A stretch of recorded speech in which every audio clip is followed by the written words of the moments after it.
David, I cannot believe we're about to do a 4-hour podcast on syrup, sugar, and water. I mean, that's the entire business is just syrup, sugar, and water combined. And it's a $300 billion company. Well, Ben, you know what I'm going to say to you in response to that. Do you want to sell sugar water for the rest of your life? Or do you want to come with me and change the world? Ooh, save it, David. Save it. Who got the truth? Is it you? Is it you? Is it you? Who got the truth now? Is it you? Is it you? Is it you? Sit me down, say it straight. Another story on the way. Who got the truth? Welcome to the fall 2025 season of Acquired, the podcast about great companies and the stories and playbooks behind them. I'm Ben Gilbert. I'm David Rosenthal. And we are your hosts. Charlie Munger has a famous thought experiment. It's the 1880s. You want to build a company from scratch that eventually becomes worth $2 trillion, starting with just $2 million. So you're looking for a 1 million X return, or as Charlie puts it, a Lollapalooza outcome. Of course he does. Very Charlie. Very Charlie. The constraint is it must be a non-alcoholic beverage business. Okay. And another constraint, it must throw off many billions of dollars in dividends along the way to your shareholders. Okay. This sounds almost impossible, but what ideas could you possibly dream up to give it your best shot? Well, I think the first question I would have is whether I could include any now illegal drugs in my product. That certainly helps. So to build this giant valuable company, the first thing you need to know is you're not going to get there with something generic. So you have to build a brand that grows into a strong, protected trademark. And to reach that scale, it must be global. So it has to have a taste that's universal in all countries. Now, conveniently for you, all humans do require large amounts of water every day to live. So it is a giant market. Yes. But you're not going to fully replace water. It's just going to be kind of a small fraction of the time.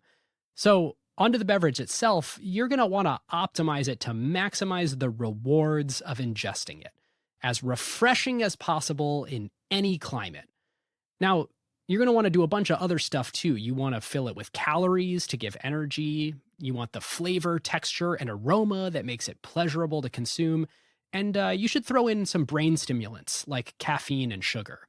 That's sort of the ideal product mix. Among other things, yeah. Now, you don't want competitors to swoop in for a free ride on the market you just created. So you should make sure your product, the real thing, is available everywhere, anytime someone asks for it. I see what you did there. At a very low price, so there's really not an opportunity for competitors to ever fill the vacuum. There's never a reason for anyone to reach for anything other than your product. Always. Always, David. And since everyone is not thinking about beverages all the time, like you probably are as the proprietor of this business, you're going to want to associate your beverage with all the things that they are thinking about. The good life, family, your sports heroes, beautiful people, Christmas. I mean, happiness generally. You are going to want to have a Pavlovian association between your drink and happiness. And you're going to want to spend huge amounts of money blanketing the entire world with this messaging. Now, to build something this valuable, you also can't have a big, expensive bottling and distribution operation. So you're going to need to figure out some clever way to get someone else's capital and employees for that while still maintaining the control that your brand requires. I mean, ideally, it would be great if you could serve the entire world with just a few of your own production facilities. That would be pretty great. Yes. And the last thing, you must never, under any circumstances, change the formula or flavor. Ooh. We were doing great We there. were doing great. But, this might be why Coca-Cola is not a $2 trillion company today. Well, we'll debate that at the end of the episode. Listeners, of course, this playbook is almost exactly what the Coca-Cola Company has done. And they've done it over the course of 140 years. It has its roots all the way back in the Civil War. It grew up through the rise of the automobile, through the Great Depression, through 2 world wars. It seamlessly and shamelessly integrated into the hippie culture of the 70s. And then, of course, it had the epic cola wars of the 80s and onward. And David, I would say this episode, perhaps more than any other that we've covered, is about America. Well, it's about America, and then America inserting itself everywhere else in the rest of the world. Can't wait to dive into it. Well, listeners, this episode was selected by you. Last month, we asked our email subscribers to vote on what company we should cover next, and Coca-Cola was the overwhelming favorite. So thank you to all of you who participated. You can join that email list at acquired.fm/email to get in on the next round of voting. And that same email list is getting a lot better. We just did a big overhaul, so each monthly email will now have episode summaries, our big takeaways from the company after studying it, and exclusive photos from our research process. So never miss an episode drop by signing up at acquired.fm/email or clicking the link in the show notes. So with that, this show is not investment advice. David and I may have investments in the companies we discuss, and this show is for informational and entertainment purposes only. David, where do we start our story? Well, Ben, as you so aptly set up there, the story of the birth of Coca-Cola starts arguably with the birth of America as we know it today in a newly reunified United States of America following the Civil War. Mark Pendergrast, in his great book For God, Country, and Coca-Cola, that was a main source for this episode, has a great quote. He says, "Coca-Cola remains emblematic of the best and worst of America. It is a microcosm of American history. Coca-Cola grew up with the country, shaping and shaped by the times. The drink helped to alter not only consumption patterns, but attitudes towards leisure, work, advertising, sex, family, life, and patriotism." You know, just a few small things. So if you remember back to our Standard Oil series a couple of years ago, one of the biggest industries in post-Civil War America was oil of a certain kind, but it wasn't the same kind of oil as Standard Oil. It was snake oil. Good hook. Yeah, or as it came to be known after the war, patent medicines. Before this industry, there were no national brands in America or anywhere else. There were railroads and there were like big national industrial companies, but there weren't any national consumer product companies. Everything was local. There weren't any CPG companies. There weren't any supermarkets. There weren't any car companies. There weren't gas stations. And there weren't advertising agencies to go along with them. Patent medicines were sort of like this seed crystal that created the modern American consumer business. And what were patent medicines?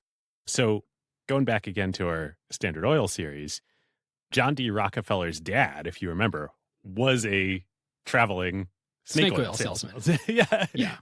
In his days, back before the Civil War, these were medicines that promised like a cure to all sorts of ailments: nausea, indigestion, headaches, cancer, tuberculosis, skull fractures, paralysis, and impotence. All based on zero research, zero studies. Zero science, nothing. The Civil War changed all that, not necessarily for the better. So after the war, there were so many wounded soldiers in America that were in such chronic pain that the market for medicines like this from these snake oil salesmen just exploded. A huge, huge percentage of veterans from the Civil War developed what is called army disease, quote unquote, i.e., they were addicted to morphine for the rest of their lives as a painkiller. Which actually did work. Yes, that actually did work. Very well. At killing pain. And it wasn't just physical injuries from the war and the soldiers who fought in it. The Civil War ripped America apart. I mean, these guys and their families had just gone through this devastating trauma. I mean, there were so many deaths, so many wounded. It was families fighting against one another. It was truly arguably the worst moment in our nation's history. Yep. So naturally, whenever there's a big problem, American capitalism sees a big opportunity. So some of these enterprising traveling snake oil salesmen started scaling up the medicines that they were making to meet all this new demand. And as they scale up and they start to standardize the products that they are offering, this industry comes to be known as patent medicines. Now, most of these medicines were not actually patented, but as the producer of them, you wanted customers and would-be competitors to think that there was some sort of barrier to entry. Yes. So pretty quickly, these newly scaling patent medicine guys discover that the best way to reinforce that message with consumers and to stimulate demand was advertising, especially in newspapers. And this is the birth of the advertising industry in America. Really? It's these patent medicines that start spending the first real scale dollars in newspapers, which are also coming up and industrializing post-Civil War and building the business model of the media industry as we know it today. Because just like you were talking about in your great Charlie thought experiment from the intro, what are these patent medicines? It's just commodity. It's like leaves and like nuts and water and stuff that go into these things. I mean, it's And extracts, David. Extracts, right. Okay. It's super cheap commodities that are very easy to obtain in great quantities, very easy to then produce into your product and transform, and then pretty small relative to other products, easy to transport around the country. You do start to get some of these patent medicines that scale up and build early national brands in this day. So you might think that all this is like ancient history. A whole bunch of products that we still buy today started as patent medicines. Luden's cough drops, Vicks vapor rub, Vaseline, Listerine, the mouthwash, all patent medicines. Those are patent medicines that are still used for sort of a health purpose today. Plenty of products that we still use and consume today started as patent medicines but are no longer marketed as medicines. Graham crackers started as a patent medicine. Really? Grape nuts, the cereal. Neither grape nor nuts. Angostura bitters. You know the bitters that you get in like old fashions and stuff? That was a patent medicine. Okay, that makes sense. That's squarely what I believe a patent medicine is. Yep. And then a couple things you might be familiar with. Dr. Pepper. Really? I didn't know Dr. Pepper was that old. Yeah. Dr. Pepper predates Coca-Cola. Huh. And, of course, Coca-Cola started just the same way as a patent medicine. Which brings us to Dr. John Pemberton, a Confederate War veteran who had not only been stabbed, he had also been shot during the war and got army disease, just like all these other soldiers, and was addicted to morphine for the rest of his life. So after the war, he moves to Atlanta, and as part of his sort of entrepreneurial aspirations in this new patent medicine consumer economy, and also to probably solve his own problem, he starts casting about for other drugs that could cure him and others of army disease. And that is how, in the mid-1880s, he learns about a new miracle drug sweeping America, promising to cure all ills, including army disease: cocaine.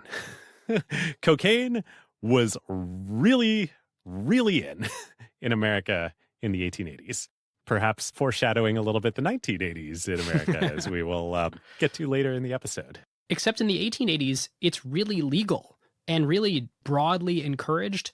Certainly there's no FDA or anything to make it illegal, but society's posture toward cocaine wasn't bad. It was like caffeine today. Right. They did not really discover the addictive nature of it or demonize the addictive nature of it yet. Yeah. Or the side effects, et cetera, et cetera. So pretty quickly, cocaine becomes the most popular patent medicine ingredient out there. It's probably the only ingredient that actually did anything. Yeah. And there is a product on the market, an imported product from France, you can't make this up, that quickly becomes the most popular delivery vehicle for cocaine. A cocaine-fortified wine from Bordeaux in France called Vin Mariani. It's like the most extreme Four Loko you could ever dream up. Exactly. Yes. So this sounds utterly ridiculous today, but let me read you the list of public endorsers of Vin Mariani, the like testimonies in the Rolex parlance.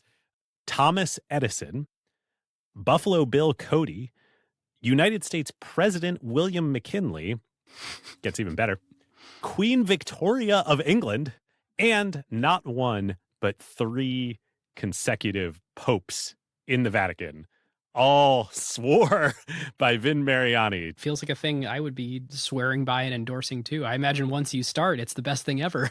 So entrepreneurial Pemberton in Atlanta sees Vin Mariani's success and is like, well, I wonder if there's a way that I could copy and improve on that. And the way he comes up to improve upon it is to add caffeine to the mix. Why not? Yeah, why not? He decides that he's going to get the caffeine from African cola nuts, Kola, cola nuts. Which we should say is the first introduction of the word cola, period, in the American lexicon. Cola drinks were not a thing. Yep, and it's very bitter. But the reason he chooses it is it has an even greater caffeine concentration than coffee beans. He really wants this product to work. So Pemberton starts selling Pemberton's French wine coca, which is still wine, but is now infused both with coca leaves for the cocaine and cola nuts for the caffeine. And it's a hit. This could not have tasted good. No, I can't imagine what it tasted like. President Ulysses S. Grant becomes a fan, and Pemberton starts selling like thousands and thousands of bottles in and around Atlanta. Which makes sense. People are drinking it for its drug-like medicinal qualities, not that it's in any way refreshing. Yep. Now, I say bottles. Keep that in mind here. Bottling technology in the 1880s is not what it is today. Not very good at preserving liquids or foods, certainly not good at preserving carbonation. However, because this is a wine at this point in time, wine has natural preservatives in it. So it's self-stable. So you can sell bottles of wine. People have been selling bottles of wine for centuries at this point in time. So then Prohibition hits. Party's over. Yep. Fall of 1885, Atlanta, I think, might have been the first major city in America that institutes prohibition and becomes a dry town. No alcohol. So Pemberton's now like, well, shoot, I've got this hit product. I need to scramble and come up with a soft version of a soft drink. Oh. And this is the origin of soft drinks. They're not hard, as in alcoholic drinks. They're soft. There you go. So he starts madly experimenting with all sorts of flavors and ingredients. And after 6 months or so, in April of 1886, he nails a formula. Yes. And so the question is, how does he arrive at this formula?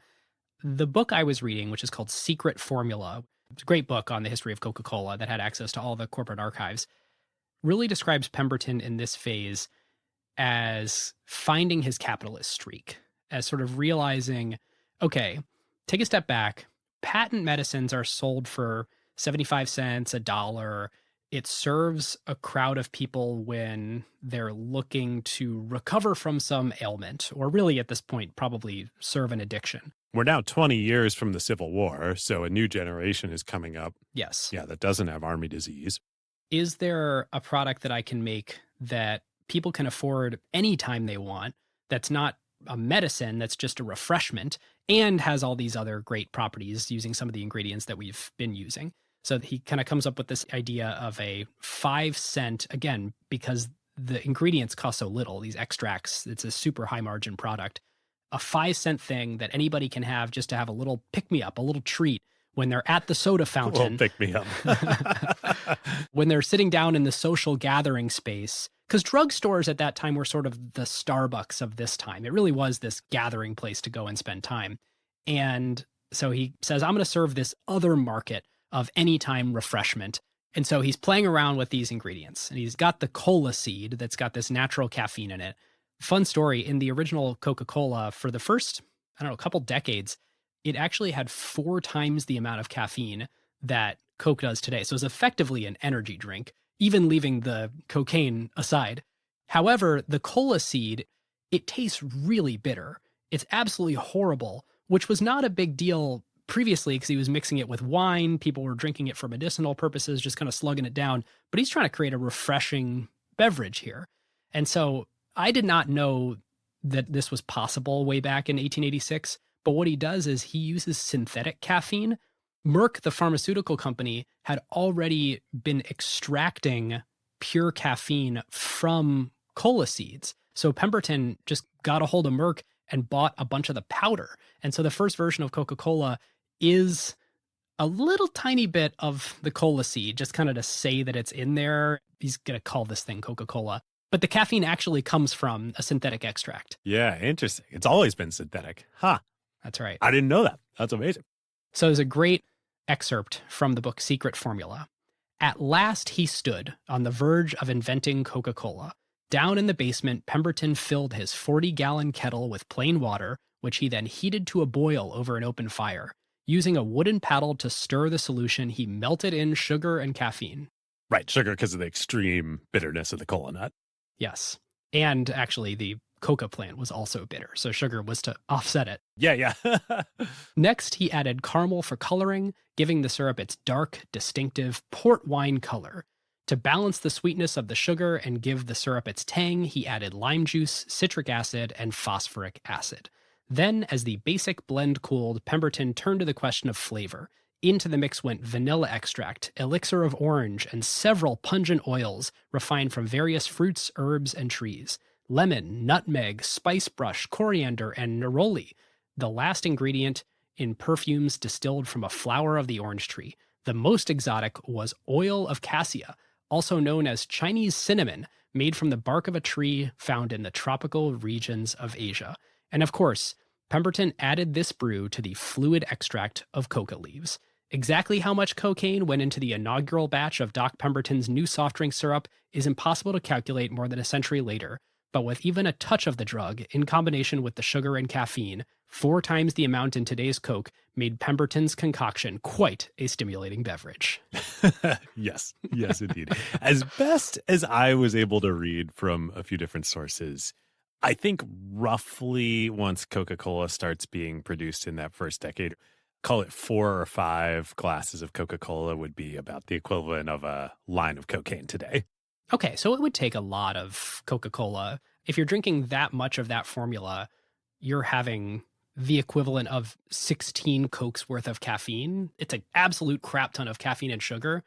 By that description, the cocaine probably would affect you less than the sugar and caffeine in the mix.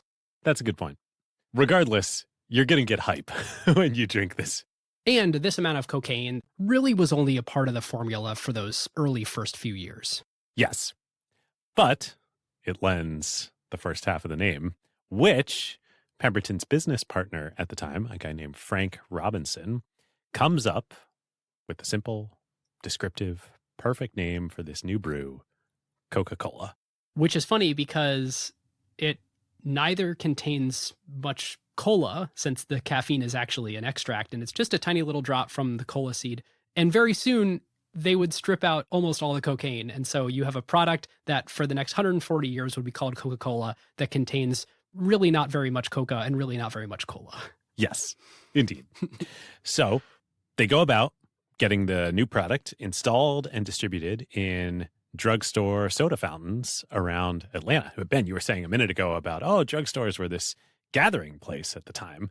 Remember I said about bottling technology, if you weren't selling alcohol, which had natural preservatives, the only way that you could buy and consume a drink that really wasn't like was water fresh. or milk or something was fresh. And so that's how soda fountains come to be installed in these drugstores. They're selling the patent medicines, many of which are liquids.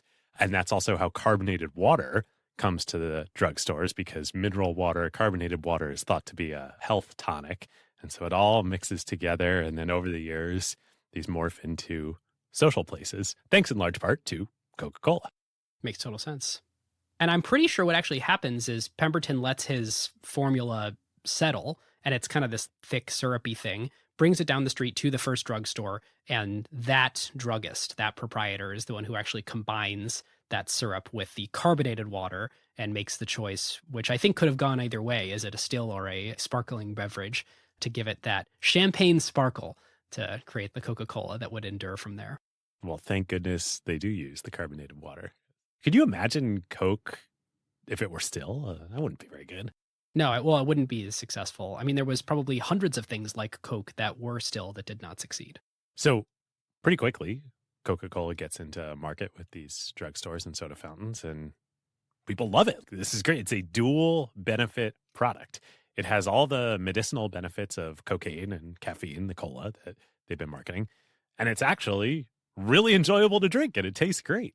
So the next year in 1887, Frank Robinson, the business partner who also named the drink, he also introduces the script logo. Like, he writes out the Coca-Cola script logo that we still use to this day. This is unbelievable. I read that this guy was Pemberton's bookkeeper, and yet he's the one who came up with the name Coca-Cola and the Spencerian script, the logo Coca-Cola, which has been unchanged other than just tightening it up a little bit since he created it in 1887.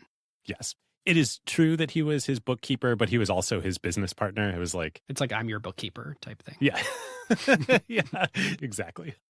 So the two of them come up with a pretty ingenious advertising and distribution method, because in the early days, they don't yet have a ton of capital to start spending on advertisements like all the other patent medicines out there.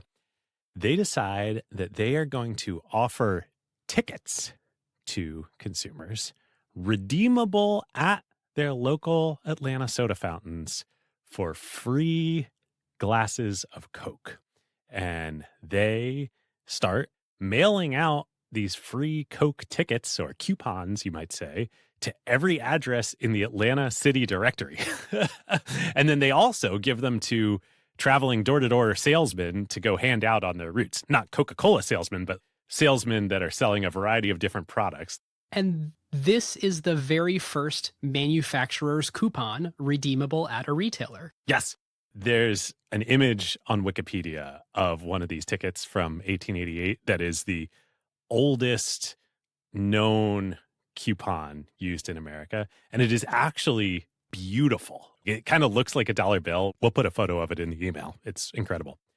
This becomes absolutely huge for Coca-Cola and integral to its success. Well, yeah, it's a high gross margin product where you can give out giant amounts, where if you mail someone a little ticket that says you can come and redeem a free drink that tastes good, that's full of sugar, caffeine, and cocaine, I'm pretty sure they're going to buy more from you. It's a high gross margin product, so you have lots of dollars to play with.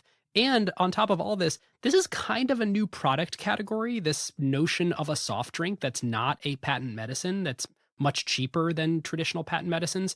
And so you do actually need to do some category creation marketing where you make people aware that this cool new thing exists.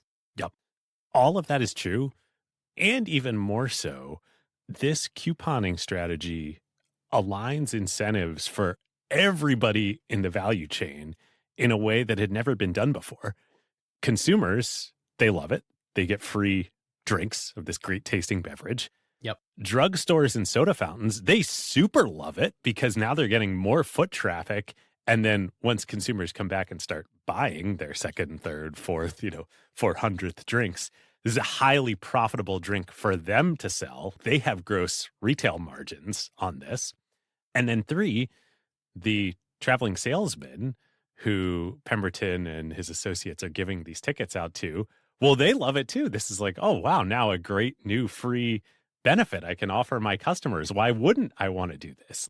It's this incredible invention that completely incentivizes rapid, extreme growth in distribution of the product.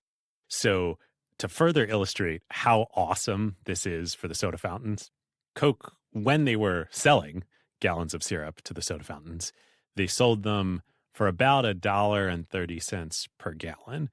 The soda fountains then sold drinks to customers at 5 cents a drink.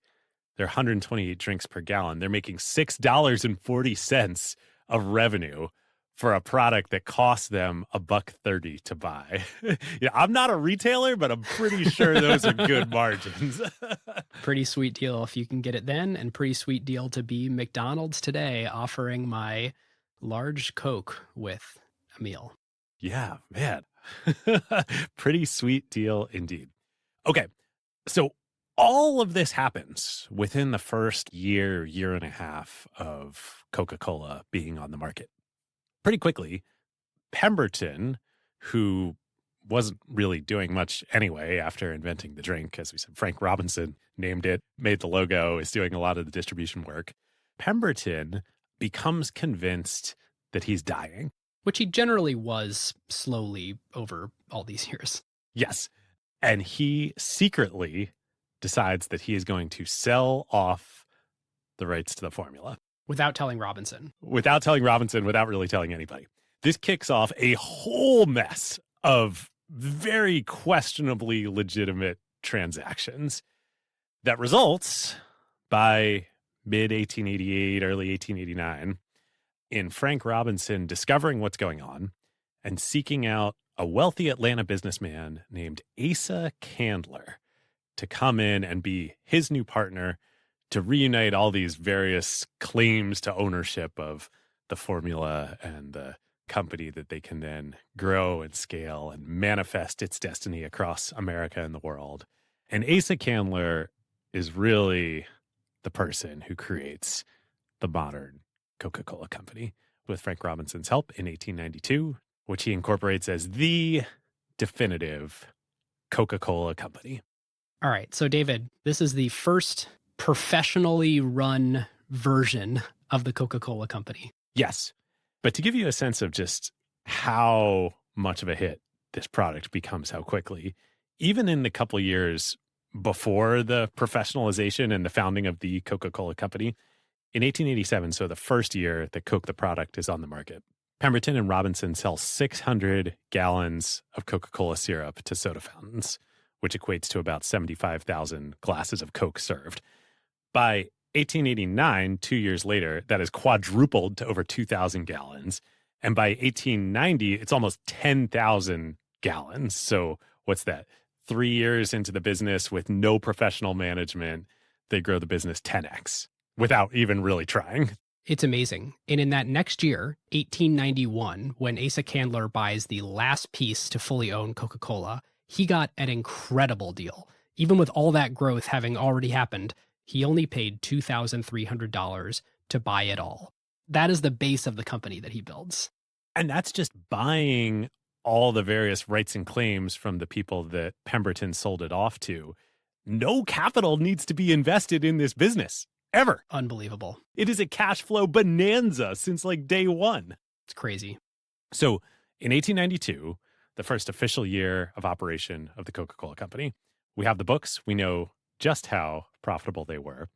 They spent just over $20,000 on ingredients and production costs. And I think that includes all like operations and stuff too. There's only like 3 people working in the business here. So they spend just over $10,000 on advertising. Okay. And with those costs, they sell 35,360 gallons of syrup at an average price of $1.30 a gallon. So that is $46,000 in revenue and $12,000 in profit. Now, for reference, the average household income in 1892 was about $500. There are 3 people working in this business, including Candler, the owner. They made $12,000 in annual profit in the first year of the business. So they are crushing it. So that's each person at the company, if they were paid equally, is making 8x the average household income. They are in a promising business. And that's just for the Coca-Cola Company. Remember, the soda fountains are selling to consumers at $6.40 a gallon. So the actual gross revenue of Coca-Cola in the marketplace in that first year is close to $250,000. That's $250,000 on, what'd you say, a little over $20,000 of ingredients and manufacturing? Yes. And then another $10,000 in advertising. So that's crazy. It's only a tenth of the ultimate sale price of the beverages is there in the costs of the ingredients, the manufacturing, and the advertising when you fully load it. Yes. So there's a lot of margin to go around. So speaking of advertising costs, in the next few years, they invest heavily into advertising. And of course, the Coca-Cola Company does still right up through to this day. The advertising they were doing, on the one hand, is very different than Coca-Cola advertising today. And specifically, it's different in that it's all purely intrinsic advertising. It's about the nature of the product itself. Remember, they're still sort of positioning Coca-Cola as this dual-use, refreshing beverage, non-alcoholic social drink, but also patent medicine. So here's some of the early ad copy during this period. Coca-Cola is the ideal brain tonic and sovereign remedy for headache and nervousness. It makes the sad glad and the weak strong. Yeah, it feels patent medicine-y. It feels patent medicine, not a pause that is refreshing just yet. But what Robinson and Candler do that is very much still on brand for Coke today is they are all about outdoor and point of sale signage and presence. So they put the Script Coca-Cola logo everywhere across Atlanta. They make oilcloth signs, they paint murals on walls of buildings, they do billboards, they put it in streetcars, they print posters for all the soda fountains to display. Then they're like, why stop at posters? Let's make calendars, let's make cabinets, let's make serving trays, let's make glasses, let's make clocks, all with the big Coca-Cola logo. They would go on to paint 20,000 murals on the signs of barns and walls across the countryside starting in 1894. Unbelievable. Incredible. What you're talking about, David, is this great use of all these extra margin dollars. They would do all this for free for drugstores, and they would say, hey, don't you wish you had like a big, bright, beautiful sign to bring customers into their store?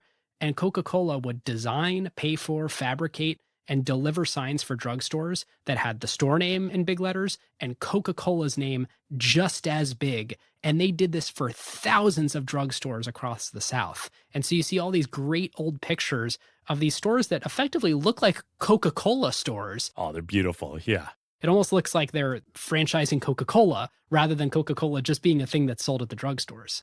It's so beautiful because, like you said, it seems like they're franchising Coca-Cola with no capital investment. And the drugstores freaking love it because they're making 80% retail margins on this Coca-Cola. Of course they want it to be their number one product. They want a big advertisement that says, we have Coke. Yes. So by 1898, Coca-Cola is distributing over 1 million branded promotional items per year. This is before the year 1900. Yeah. Nuts. They also start expanding geographically because we talked about syrup earlier. All the Coca-Cola Company is doing here is selling this concentrated syrup. It's the drugstore soda fountains that are then mixing it with carbonated water and making it a drink.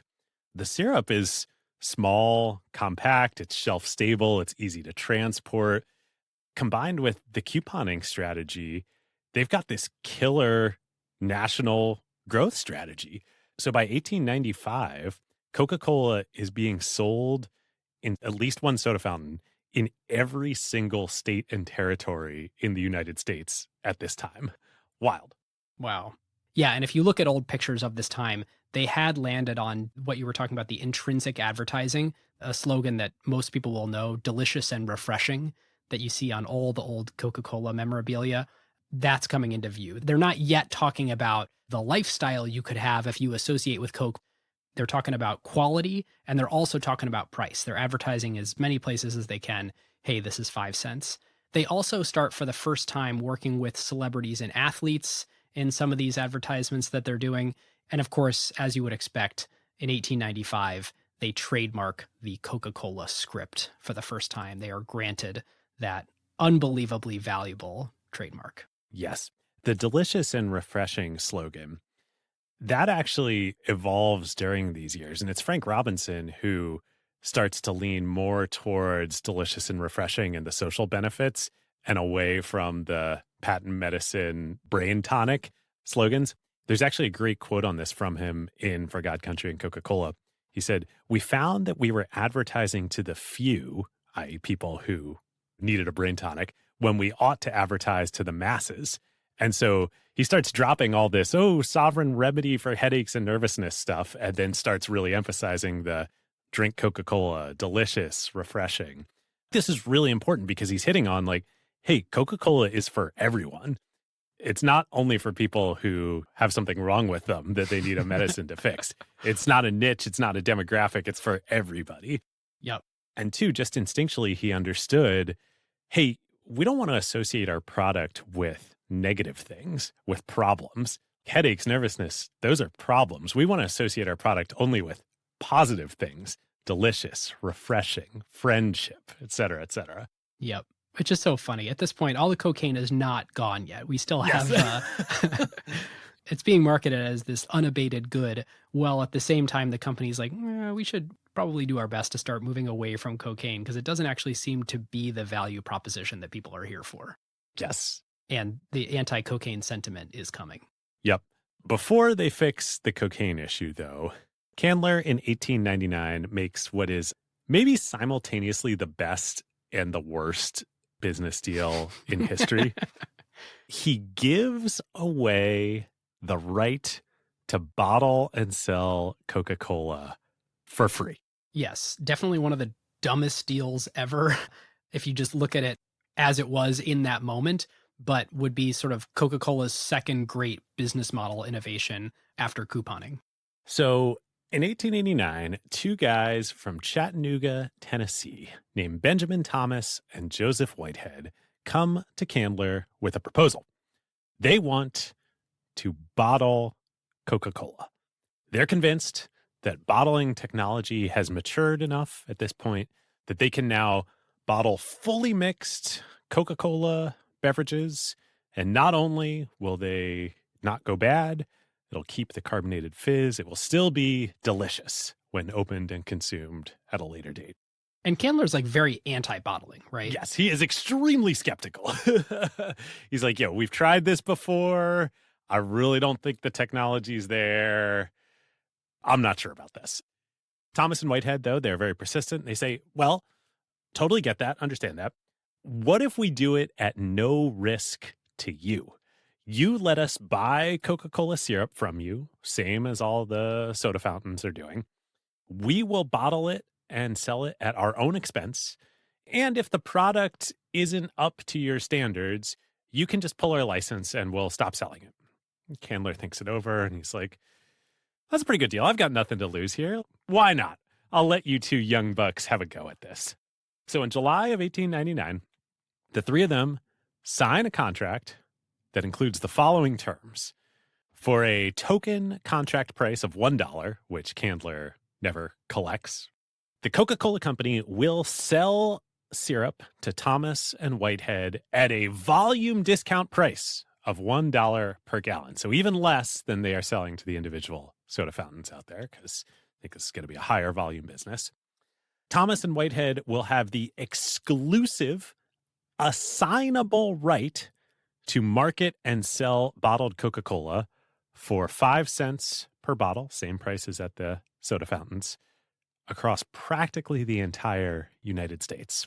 But this 5 cents per bottle, operating a bottler is a tougher business than operating the soda fountain in this respect, because there is one meaningful additional cost to the bottle itself. Yeah, the bottle. You can see why Candler was reluctant to get into this business. Thomas and Whitehead must use only Coca-Cola syrup. They can never use any substitutes or competitors as the syrup for the products that they are selling. They cannot sell to soda fountains. That channel will remain directly sold by the Coca-Cola Company. And if they fail to supply enough product to meet the demand for bottled Coke in the territories that they have rights over, the contract will be forfeit. The Coca-Cola Company will provide all advertising needs for the product and maintain all control over advertising. And that's it. There is no term length on the contract. And gosh, there's got to be something in there about how that $1 per gallon could change over time, right? Nope. No, there is not. So the Coca-Cola Company, as long as this bottler continues to satisfy the demand and doesn't violate any of the other terms, is obligated to keep selling syrup at $1 per gallon. Yes. To the bottler. Yes. And the bottlers are obligated to keep selling bottles to the public at 5 cents retail cost. Fascinating. So let it be written. Obviously, there are so many things wrong with this, but also so many things right with this. This lets the Coca-Cola Company enter and scale the bottle business completely capital and investment free. They don't have to do anything besides advertising, which they are already doing for their growing national business. In fact, they're not doing any different advertising. They're just amortizing the cost of the same advertising against one more touch point that they could have with the customer. They're still painting the same barns. They're still putting up the same signs. Yep. So Thomas and Whitehead go back up to Chattanooga. They set up the Coca-Cola Bottling Company And they start selling bottled Coke for the first time to groceries, stands, and saloons, as they put it. Obviously, all three of those are pretty big markets for Coca-Cola today. Especially the, like groceries and stands, aka gas stations, convenience stores, et cetera, et cetera. And at this point in history in 1900, the Coca-Cola Company is still just 20 employees. So they're about to get ridiculous leverage on just a handful of people that work at the parent company. And that includes making the syrup. It's a small head office. High margin product, baby. Yep. So pretty quickly, two things happen with young Thomas and Whitehead here. One, they didn't actually know each other very well before going into business together. They end up getting into a fight and splitting into two separate companies. Remember, the contract is assignable. They can do whatever they want with it. So they split up the territory across America and they say, great, we're going to assign the rights we have in this contract with the Coca-Cola Company to our two separate companies. And then they both independently decide, man, actually owning and operating these bottling operations and dealing with the capital investment of both setting up the production lines and then buying the bottles and recycling them and returning them and cleaning them, et cetera. It's a kind of low margin, very upfront capital intensive thing to bottle Coca-Cola. And operationally very intensive too, of course. We've realized we can just assign the rights that we have here. Well, why don't we keep assigning the rights? They start subcontracting out little sub-territories to other entrepreneurs and small bottling operations across the country. And so basically overnight, first dozens and then hundreds of local Coca-Cola bottling operations pop up in these entrepreneurial endeavors in basically every town and countryside across America. That have no contractual relationship with the Coca-Cola Company. They have a relationship with this quote-unquote parent bottler. Either Thomas or Whitehead. Yes. So Thomas and Whitehead's companies come to be known as the parent bottlers, and then all the guys doing the actual work come to be known as the actual bottlers or the first line bottlers. This is the ultimate rent seeker. I mean, Thomas and Whitehead just have like a little toll booth set up in between the Coca-Cola Company that owns the intellectual property and makes the syrup and markets it, and the bottlers who are actually doing the work. And they're just clipping little coupons as the money flies by on the way over to the bottlers and the Coca-Cola Company.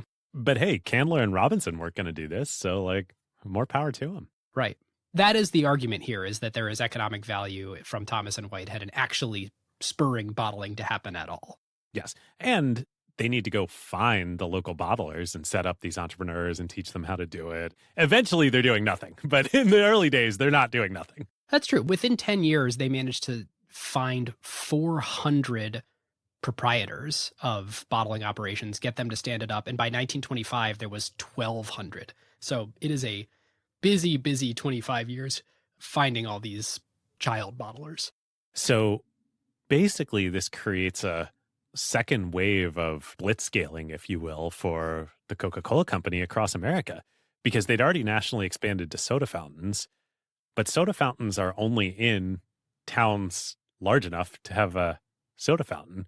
What about all the rural areas of the countryside? Not to mention just the simple market expansion of letting people drink at home or wherever, at restaurants, anywhere else. Huge deal. The net of this is that within a few years, basically every single man, woman, and child in the United States becomes intimately aware of and familiar with Coca-Cola. And the company doesn't have to lift a single finger to do it. Yep.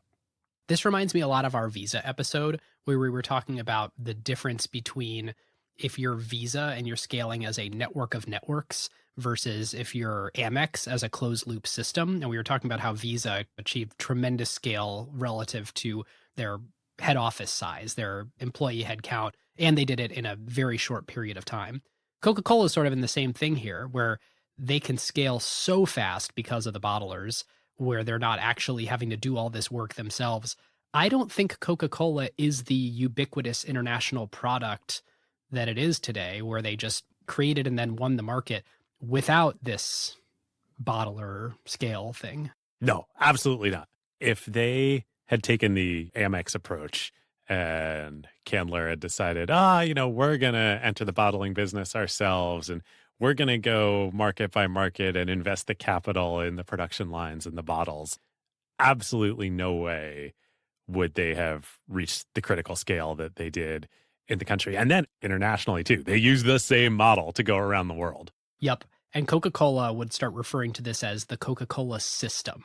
I don't think we've ever studied a business before that has a system like this, where you can look at the Coca-Cola Company, which is ostensibly what we're doing on this episode, but actually to understand the scale and impact and reach of the product, you sort of have to look at the system holistically, the sum of the Coca-Cola Company and all the bottlers. The crazy thing is this is still the system today.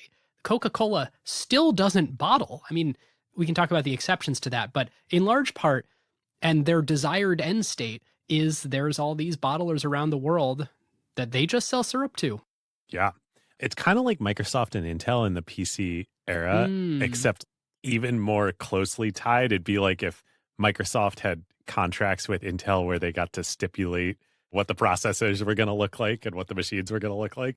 It's funny. The thing that it made me think of was it's kind of like our Rolex episode, where Rolex, you don't want to be in the authorized dealer business. It's operationally expensive. The training's hard, but you do want the control over the retail experience. And Rolex managed to have their cake and eat it too. Like we talk about that on that episode, where they can kind of say, hey, it's a privilege to be able to sell our watches. And so you're going to make your store conform to our exact standard. Coca-Cola does the exact same thing with the bottlers. And they say, hey, you have a license to print money. It's not as much money as we're going to print, but you can print some money and you know it's going to be a good business. More than some money, the local Coca-Cola bottlers usually become the wealthiest family in any given town across America. Very true. But just to make sure we're super clear, Coca-Cola versus their bottlers, the Coca-Cola Company has higher gross margins, much better returns on invested capital, requires less invested capital. They get to focus on just making syrup and marketing. They don't have to do any of the undifferentiated stuff. You'd much rather be Coca-Cola than the bottlers, but it's a good business to be the bottler too. Especially if you're a small town entrepreneur in, turn of the century America, like, hell yeah. And if the Coca-Cola Company is going to dictate terms to me and tell me exactly how red my truck needs to be and that it must say Coca-Cola in this particular way and the bottles must come off exactly like this, that is fine. I will agree to all of this because I know I'm going to make money. Yes. Yep.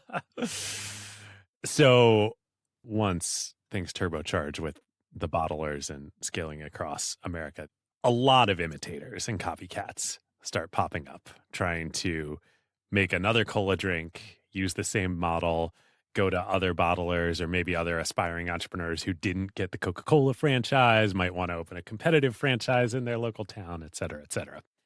By the mid-1900s, there are hundreds of Coca-Cola competitors out there. There's Africola, Char-Cola, Carbo-Cola, Coca and Cola, Fig Cola, Caw Cola, King Cola, Standard Cola, on and on and on and on and on. And by the way, a cola, like what I'm holding up right now, David, this brown flavored fizzy drink, wasn't a thing before Coca-Cola. Coca-Cola was insistent that we aren't the Coca variant of cola. Coca-Cola is one thing that means our formula, our secret formula with this mystery merchandise 7X, which is the real crux of the formula. And there's no other things that can be colas because we created the concept of Coca-Cola and we are N of one. So, in 1905, Congress passes the Federal Trademark Act in the United States, and they federalize trademark protection in the country. Previously, it was just done state by state, which I think is probably how Coca-Cola trademarked the script logo. Earlier than that, might have just been in Georgia. Yep. Of course, the Coca-Cola Company is one of the first registrants for their trademark, and they start using this new law to sue the crap out of all the competitors out there. And really winning on these grounds that, like, cola isn't a category. You can't be a something cola. It's not a general term. We own Coca-Cola as a lockup. Yes, and they succeed. So over the next, 15, 20 years, by the mid-20s, it's estimated that Coca-Cola sues and shuts down over 7,000 copycat cola brands in a very, very busy legal department. And this becomes the next critically important pillar of building Coke. Only Coke is the real thing. Coke is real. Everything else is an imitator. It is a copycat. It should not exist. Yep. And there is a famous 1920 case that went all the way to the Supreme Court.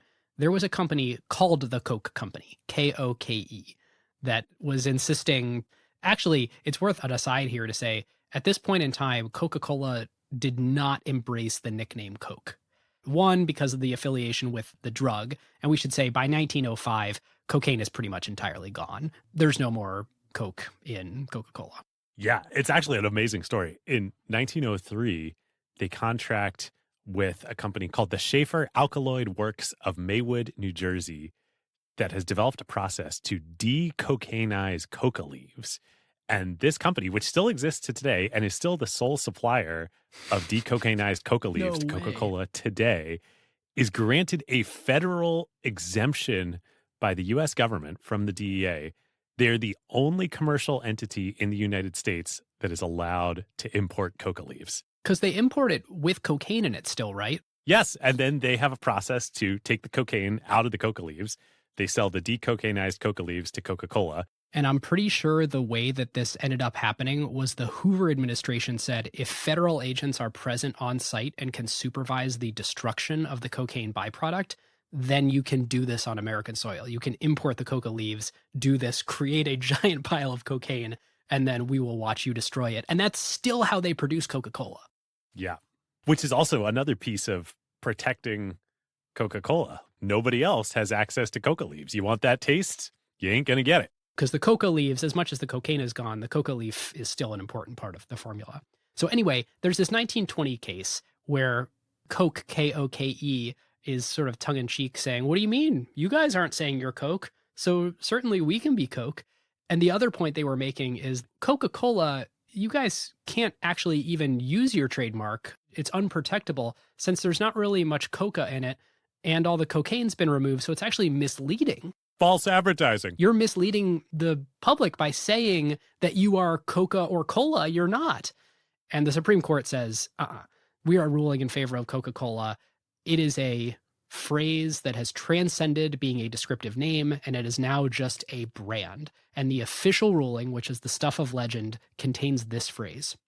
Coca-Cola means a single thing coming from a single source and well known to the community. And that is the new description of what the Coca-Cola brand is and why it is a trademarkable thing that has nothing to do with Coca or Cola. So this is the first biggest front of the war that Coca-Cola wages on the imitators through the courts. It goes to the Supreme Court. To the Supreme Court. Amazing. The second most important front of the battle against the imitators is the bottle. So Coca-Cola realizes, hey, we're not actually in the bottling business ourselves, but we have full control over it. If we really want to drive home to consumers that Coca-Cola is the real thing and have it be immediately identifiable what the real thing is, we actually can force our bottlers to develop and invest in a proprietary bottle that'll become instantly visually known to all consumers in America and then around the world. And this results in 1916 in the famous proprietary bottle that you all know today, the Ben you are drinking out of right now, the Contour bottle, as it is officially called, or as it is then known in the vernacular, the Mae West bottle. Yes. Because its proportions look like the famous actress Mae West. Okay, David. So the bottle. The Mae West bottle. So in 1912, the Coca-Cola Bottling Company sent a note to all of its members that Coca-Cola Company has this great distinctive logo. It's highly protected in the courts. We've got the trademark on it, but we don't have a way to protect our business as the bottlers. So the proposal is that the members all join together to create a distinctive package for the products. And so in April of 1915, trustees of Coca-Cola Bottling Association vote to develop such a distinctive bottle. Yes, and this is great. At the convention of the bottlers, where I think they approved this, the Coca-Cola Company's head of legal, a guy named Howard Hirsch, who was doing all these lawsuits of the imitators across the country. He comes with the mission of trying to convince these bottlers that spending this great capital expenditure is going to be in their interest. And this is what he says to them. We are not building Coca-Cola alone for today. We are building Coca-Cola forever. And it is our hope that Coca-Cola will remain the national drink to the end of time.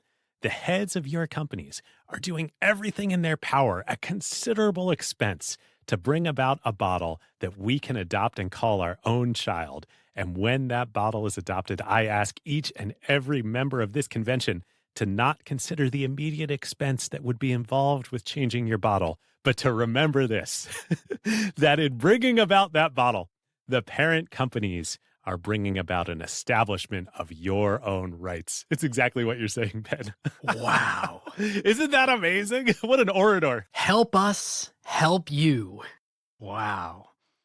So they create this design brief and they send it around to 10 different glass companies around the country that says, we want to develop a bottle so distinct that you would recognize it by feel in the dark or lying broken on the ground. So simple. It's like, what do you really want the product to be? And so the Root Glass Company of Terre Haute, Indiana, designs the bottle that goes on to win the contest. You all know what it looks like, the contour bottle. Interestingly, so it's got this sort of wide top and then sort of as one of the books put it, a snatched waist, which is why they call it the Mae West bottle. It's this Georgia green color. That's right. But hilariously, the first version of it was actually much more round. Yeah, it was almost like a cartoon version of the bottle you know today. And you might wonder why this sort of like striated, striped, super round pod, something got lost in translation, and the bottle was designed to look like the cocoa plant. The cocoa pod that you smash open to get out cocoa beans. This is a whole different thing called the coca plant, not the cocoa plant. COCA versus COCOA. Yeah, I read about this too. But ultimately, it satisfied the design brief. You definitely recognize it. It's super distinct. It's kind of beautiful with the sort of rounded, we'll put it in the email, all based on a misinterpretation of what the plant actually is, but very distinctive. Ultimately, in 1915, the patent for the contour bottle gets granted, actually not referencing Coca-Cola at all, because they wanted the whole thing to be a surprise when it hits the market. They would then, this is some classic Coca-Cola lawyering, get additional patents for iterations on the design that effectively renewed the patent all the way from 1915 until the final one expired in 1951. The company then went to the patent office and made the case that the bottle shape was so distinctive and so well known in 1951 that it should be granted trademark status, which they got. It is highly unusual for packaging to be granted a trademark, and their rationale was, look, in 1949, we conducted a study that showed that less than 1% of Americans could not identify the bottle of Coke by shape alone. It's an integral part of the product, the brand. Yes. There you go. Talk about a successful accomplishment of that creative brief that all those years later, 99% of America could look at it and say, that's a Coke bottle. Amazing. So by the next year, 1 year after, everybody in the extended Coca-Cola family system is prospering, and nobody more so than the Coca-Cola Company at the top. Yes, and they had gotten a variety of monkeys off their back at this point. The cocaine is gone. They've really started defending the trademark. They've got this bottle thing. They had another issue where there was a federal regulator who thought caffeine was evil, so they appeased him by cutting the caffeine content down by 2/3. Yep. And by this point in time, the Coca-Cola brand and what it stands for and the beverage, delicious, refreshing, it's such an integral part of America that taking out the cocaine, cutting the caffeine by 2/3 or by 3/4 doesn't really impact things. The country is still hooked on Coca-Cola. In fact, it probably helps. It probably helps, yes. Makes it more of a wholesome beverage. It makes it so you can consume a lot more Coca-Cola. Okay, so 1916, everybody's doing great. Nobody's doing better than the Coca-Cola Company. Asa Candler is a big man about town in Atlanta, probably the most important person in town.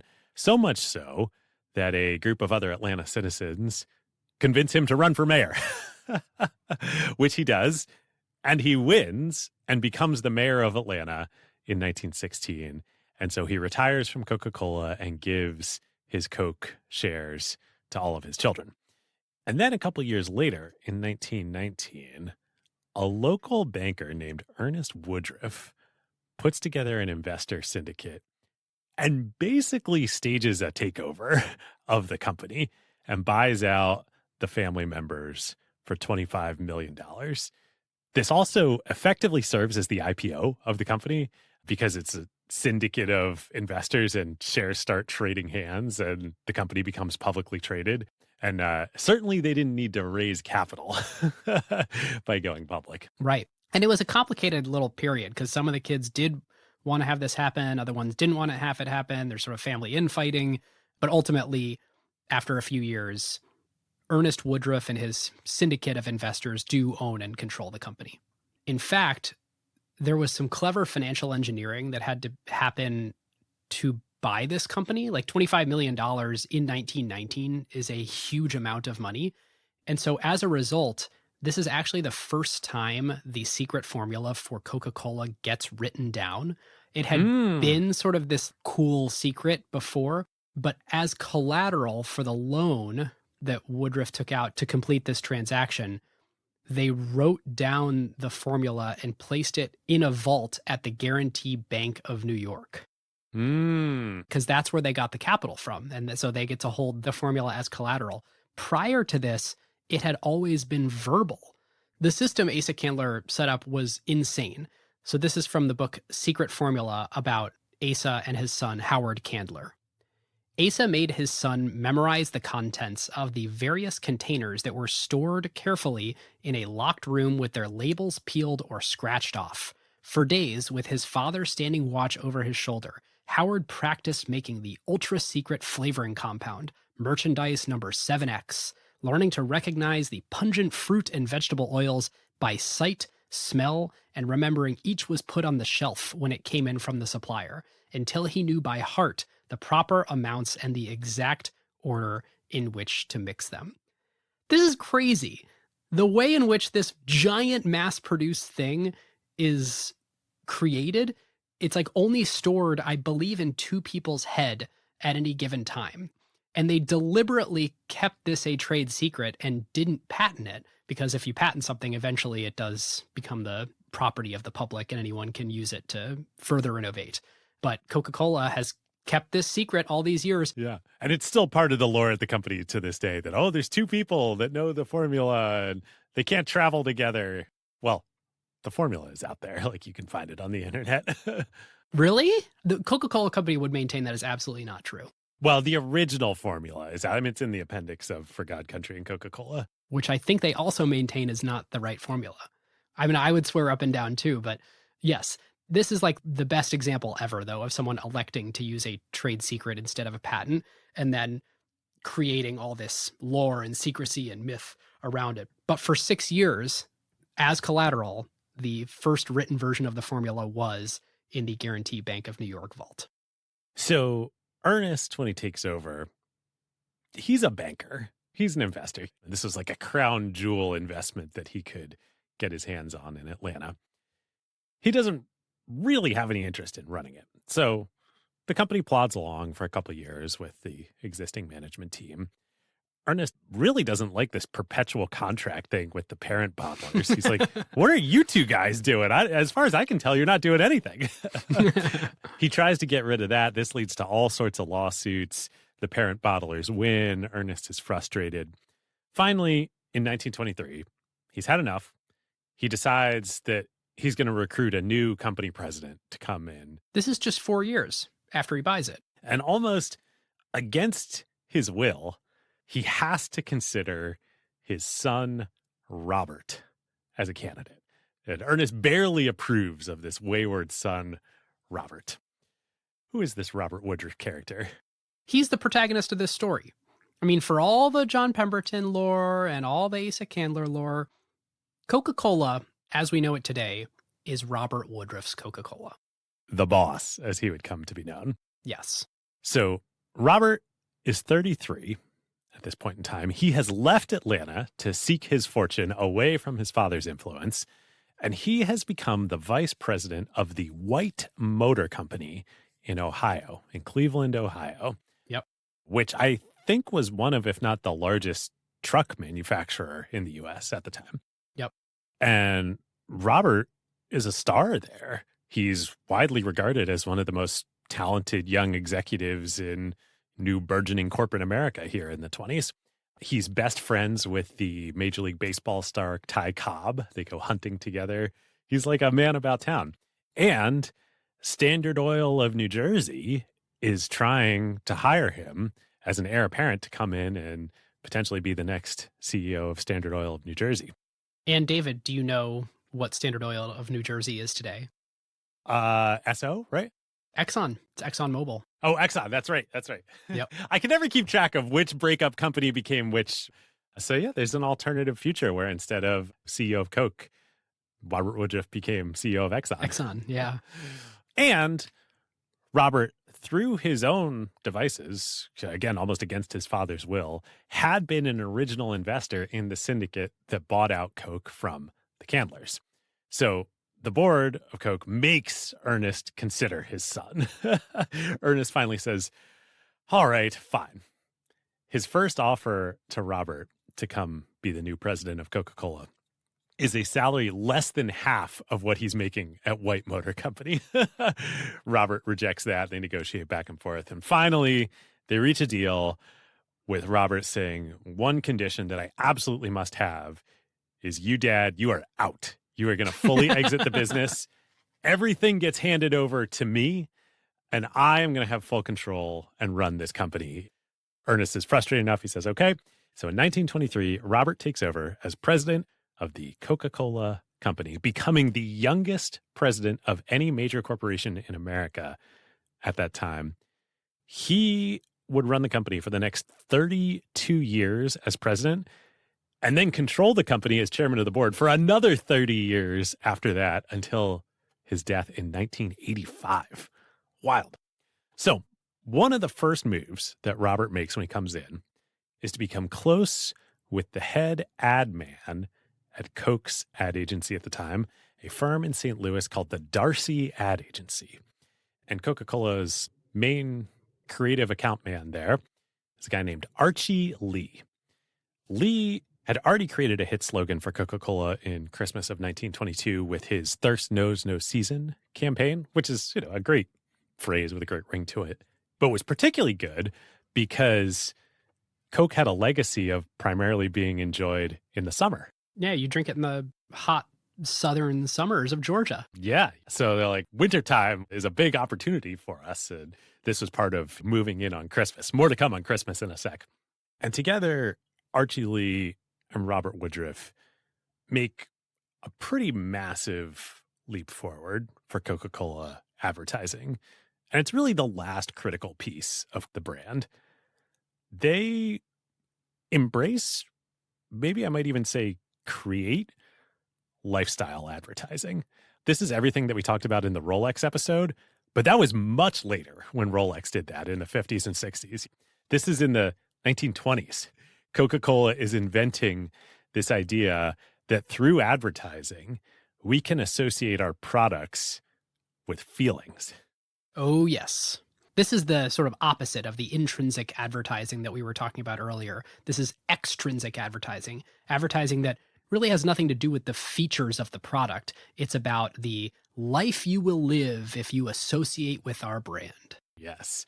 Coca-Cola isn't a carbonated, sweetened soft drink with unique flavor manufactured by the Coca-Cola Company. Coca-Cola is happiness.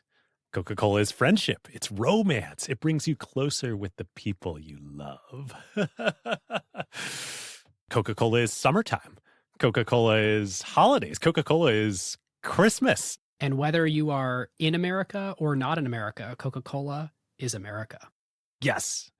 And boy, do the two of them just turn out some bangers. So Archie eliminates basically all verbiage from Coca-Cola advertising except for one simple slogan. So this is radical. Think back to those original ad copies that we were reading a minute ago. So many words. In this day and age in the 20s, there's so many words. Everything is so descriptive. In 1923, when Robert takes the helm of the company, they come out with Coca-Cola, always delightful, period. 4 words. That's the campaign. The next year in 1924, they do better. Refresh yourself. That's it. You don't need to say anything more. And that was simplified from Archie Lee's original idea for the theme that year, pause and refresh yourself. He would come back to that a couple years later in 1929 with the grand slam, mother of them all, the pause that refreshes, Coca-Cola. Which is so funny because I know this is the winner. The pause that refreshes is the most successful campaign of this era. I actually didn't hear about that at all until doing this research. I associate all these other campaigns, delicious, refreshing, or always delightful. But God, did that take off. I mean, this idea that in your life, you just need a pause. And everybody experiences that problem of needing a pause. And we are the thing that you do during that pause. Yeah, genius. But by today's standards of language, it's a little bit kludgy, I think. I think there was a element of the context of the time. That came out in 1929, same year as the stock market crash. And so all through the 30s of the Depression, this idea that Coke is a pause away from the harsh realities of your day-to-day existence in the Depression, a simple luxury that you can take a pause and refresh with for only 5 cents when everything around you is, going to shit. I think it really resonated. Yeah. So the slogans are revolutionary, cutting out all the verbiage, all the descriptive language. The other half of what Archie Lee and Bob Woodruff do with the brand is the imagery. So Lee goes out and he contracts with all these famous American artists and illustrators of the day to create these American lifestyle tableaus for the visual aspects of the Coke ads. Yeah, it should be like a Coca-Cola advertisement that's as idyllic as a Norman Rockwell painting, you might say. Yes. Because they actually go get Norman Rockwell. Along with N.C. Wyatt and Haddon Sundblom and some of the greatest American artists of the day to create what you think of as the idyllic Americana family life. It's all coming out of the Coca-Cola ad department. And they're partnering with the most looked up to athletes and celebrities, these athletes promoting health. That must be part of why they're so great at athletics. They have Cary Grant, Jean Harlow, just associating with wholesomeness and Americana. Archie Lee would describe the function of the imagery aspect of the campaigns. He says, the idea in an illustration must hit the viewer like a shot. It ought to force the exclamation from them, what a peach of an idea. Not only that, but they must remember that it was Coca-Cola that was refreshing and good to drink in the image. And so he and the Darcy agency come up with a list of commandments for the Coca-Cola account. Some of them are never split the trademark Coca-Cola on 2 lines. Coca-Cola must always be together on 1 line. The circular sign should always carry the phrase delicious and refreshing. You should never refer to Coca-Cola as it. It is not an impersonal pronoun. It is Coca-Cola. And you should never use Coca-Cola in the personal sense, such as Coca-Cola invites you to lunch or Coca-Cola invites you to enjoy. Coca-Cola is above that. The other thing that happens in this era is billboards. By 1930, there are now 29 million cars on the road. So billboards sort of became this really valuable way to promote the brand and lifestyle of Coca-Cola. And Woodruff, his lieutenants, would often go around saying that what Woodruff wants to do is make Coca-Cola the most American thing in America. Well, speaking of the most American of things, how about the commercialization of Christmas and Santa Claus? Because in 1931, Lee and Woodruff and the Coca-Cola crew create what I think is unquestionably the greatest lifestyle advertising success in human history, where they manage to associate Santa Claus with Coca-Cola. It's amazing, and really bring the modern Santa Claus into existence, period. They sort of standardized the concept of Santa. The one that we see today is pretty much Coca-Cola's Santa. Yes. Okay. So what happens? Coke does not invent Santa as a, common urban legend. Right. First, let's bust that myth. The concept of Santa Claus existed long before 1931 in Coke.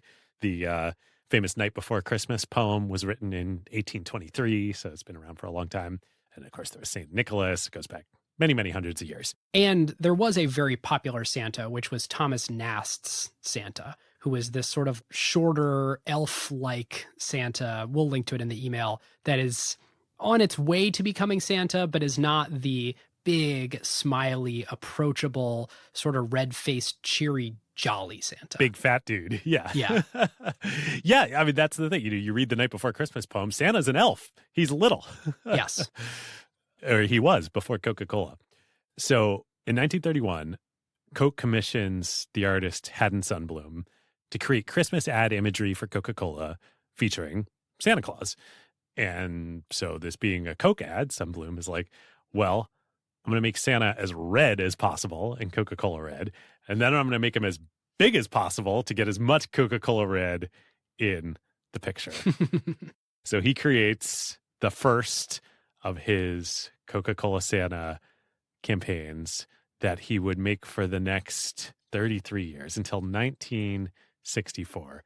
And it debuts at Christmas time in a full color advertisement in the Saturday Evening Post.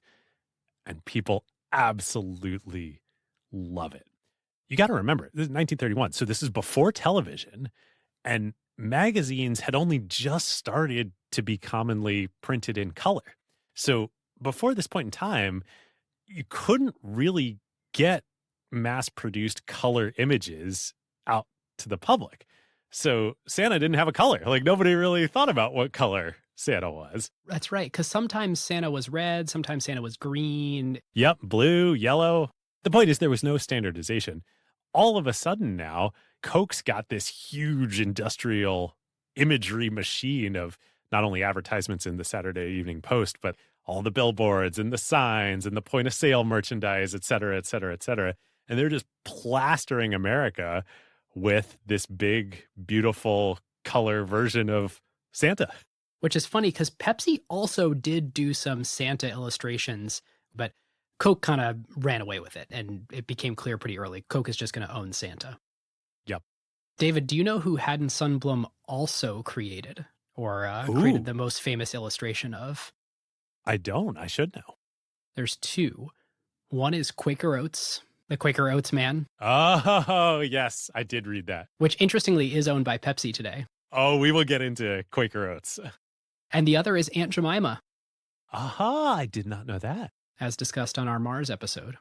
And this was really the nail in the coffin for Coke being a summer drink. I've heard that the most Coke is now sold during the holidays, which is amazing since it was a refreshing thing served for the hot Atlanta summers. Yeah. Unbelievable. They also, during this time period, get into partnerships, big, giant, landmark brand partnerships, the first of which is the Olympics. Coca-Cola was a sponsor of the 1928 Olympics in Amsterdam, which makes them the longest-running Olympic sponsor. And at the LA 28 Games, that will make 100 years of Coca-Cola partnering with the Olympics. Yeah, I was going to say the 1928 Games in Amsterdam, were there any other sponsors? Like the Olympics probably weren't a commercial thing yet. I think that's right. I think it was really innovative. Yeah, man, no Coca-Cola, no Visa. Right. And this predates all the stuff that Coca-Cola did with the World's Fair and with World Cup and with all these other big sort of global brand stage events. Interesting. The other big pillar in the ground that Woodruff puts in these first 10 years is around standardization. This is when he really throws his arms up and says, we're going to stop changing the formula. And my understanding is from that point on, in 1920-ish, all the way until 1985, there was no changes to the Coca-Cola formula. Woodruff's Coca-Cola was that 65-year unchanged formula.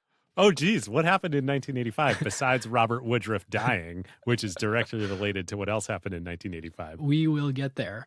But it's this notion of everything should be standardized. It should be the formula. It should be the marketing. It should be the packaging. They were already in this ballpark, but it was his idea that wherever you are when you reach for a Coke, it should feel the same. It should taste the same. It should have the same temperature. And so the spiritual thing that he does to sort of illustrate this is he goes to the bank in New York and says, we are repaying the loan. We are taking our formula, the canonical one-of-one formula, and we are moving it to our bank, the Trust Company Bank in Atlanta, which would become SunTrust. And it would sit there for the next 86 years. And is now in the world of Coca-Cola, right? Yes. And the reason it is there, they made this whole big parade of we're taking it out of the bank and we're putting it in World of Coca-Cola. Theme park, for lack of a better phrase. The Coca-Cola version of Hershey Park. Yes. That is a vault that is very meant to be gazed upon, because when they did move it there about a decade and a half ago, they kind of realized for a long time, to many generations, we made a big deal of we have this secret formula and you need to know about it. We're going to be really loud about it, but it's super secret, so you can't see it. And that worked, and it really lived in the public's consciousness, and it had sort of fallen out. It was an effort in 2011 to kind of shake the public, and especially the younger generations, and say, we are Coca-Cola, and we have the one secret formula, and we want to bring it back to your attention that we have something that is super secret and worth protecting. The other thing Woodruff does in these early years is he creates the company's first statistical department to do market research and to study the business and customers sort of quantitatively. They realize that by this point, they've basically saturated the market of every man, woman, child in America. Population growth is only going to get them so far in terms of growth of the business. So what they need to do is they need to find ways for existing Coca-Cola drinkers to access and drink Coca-Cola more often. Now, remember, what was Woodruff doing before he negotiated with his dad to come to Coca-Cola? He was at the White Motor Company, and he was being recruited by Standard Oil of New Jersey. He's like, guys, we need to get Coca-Cola into gas stations. So he decrees that gas stations is the next major growth opportunity for the company. We need to take that opportunity to put a Coke in their hands. So they contract out a design for a cooler, because if you're going to keep Cokes ice cold at 34 degrees in gas stations, they need to be in a cooler. They get a company to manufacture it, and they go around the country and install 32,000 Coca-Cola coolers in gas stations around the country just in the first year. And giant signs, right, that say Coca-Cola sold here, or drink Coca-Cola, or Coca-Cola always refreshing. Yep, in the gas stations. This is the precursor to coin-operated vending machines, which they introduce in 1937, and Coke is the first company to do that. And someone told me in the research that the gas station owners absolutely loved this because, A, the signs told people you can come get a Coke here, which was a value proposition for people. But B, just like we're talking about, there's so much margin to go around being the retailer of soft drinks, especially at this time, that they were making more money on Coke than gas. Yep. So of course you want this. The gas is a pure commodity. You're selling against other gas stations in the area. This is where you can actually make some real margin dollars. Totally. You don't make money on the gas. You make money on the convenience store, starting with Coke. So the other big change in operations that Robert brings to the company is the relationship with the bottlers. This is part of his standardization push. A whole bunch of bottlers are great and a whole bunch are not. You know, there's 1,200 independent businesses out there. And so he goes around and at first he starts trying to like bully and intimidate the, shall we say, less standardized bottlers into, you know, meeting his maniacal quality standards. After a while, he realizes, wait a minute, why am I wasting my time trying to convince these small town entrepreneurs to do what I want? I'll just buy them out. And so he changes course for the Coca-Cola Company and says, I'm now willing to buy and own and operate bottlers. Oh. Not because I want to, but as a way to like force standardization and clean up underperforming bottlers. I'll buy them out, fix them up, and then I'll resell them to local entrepreneurs. I didn't realize that started that early. Yeah, he started that in the 20s. Wow. He also realizes, wait a minute, this bottling franchising operation works pretty well here in America. Pretty sure we can do it overseas too.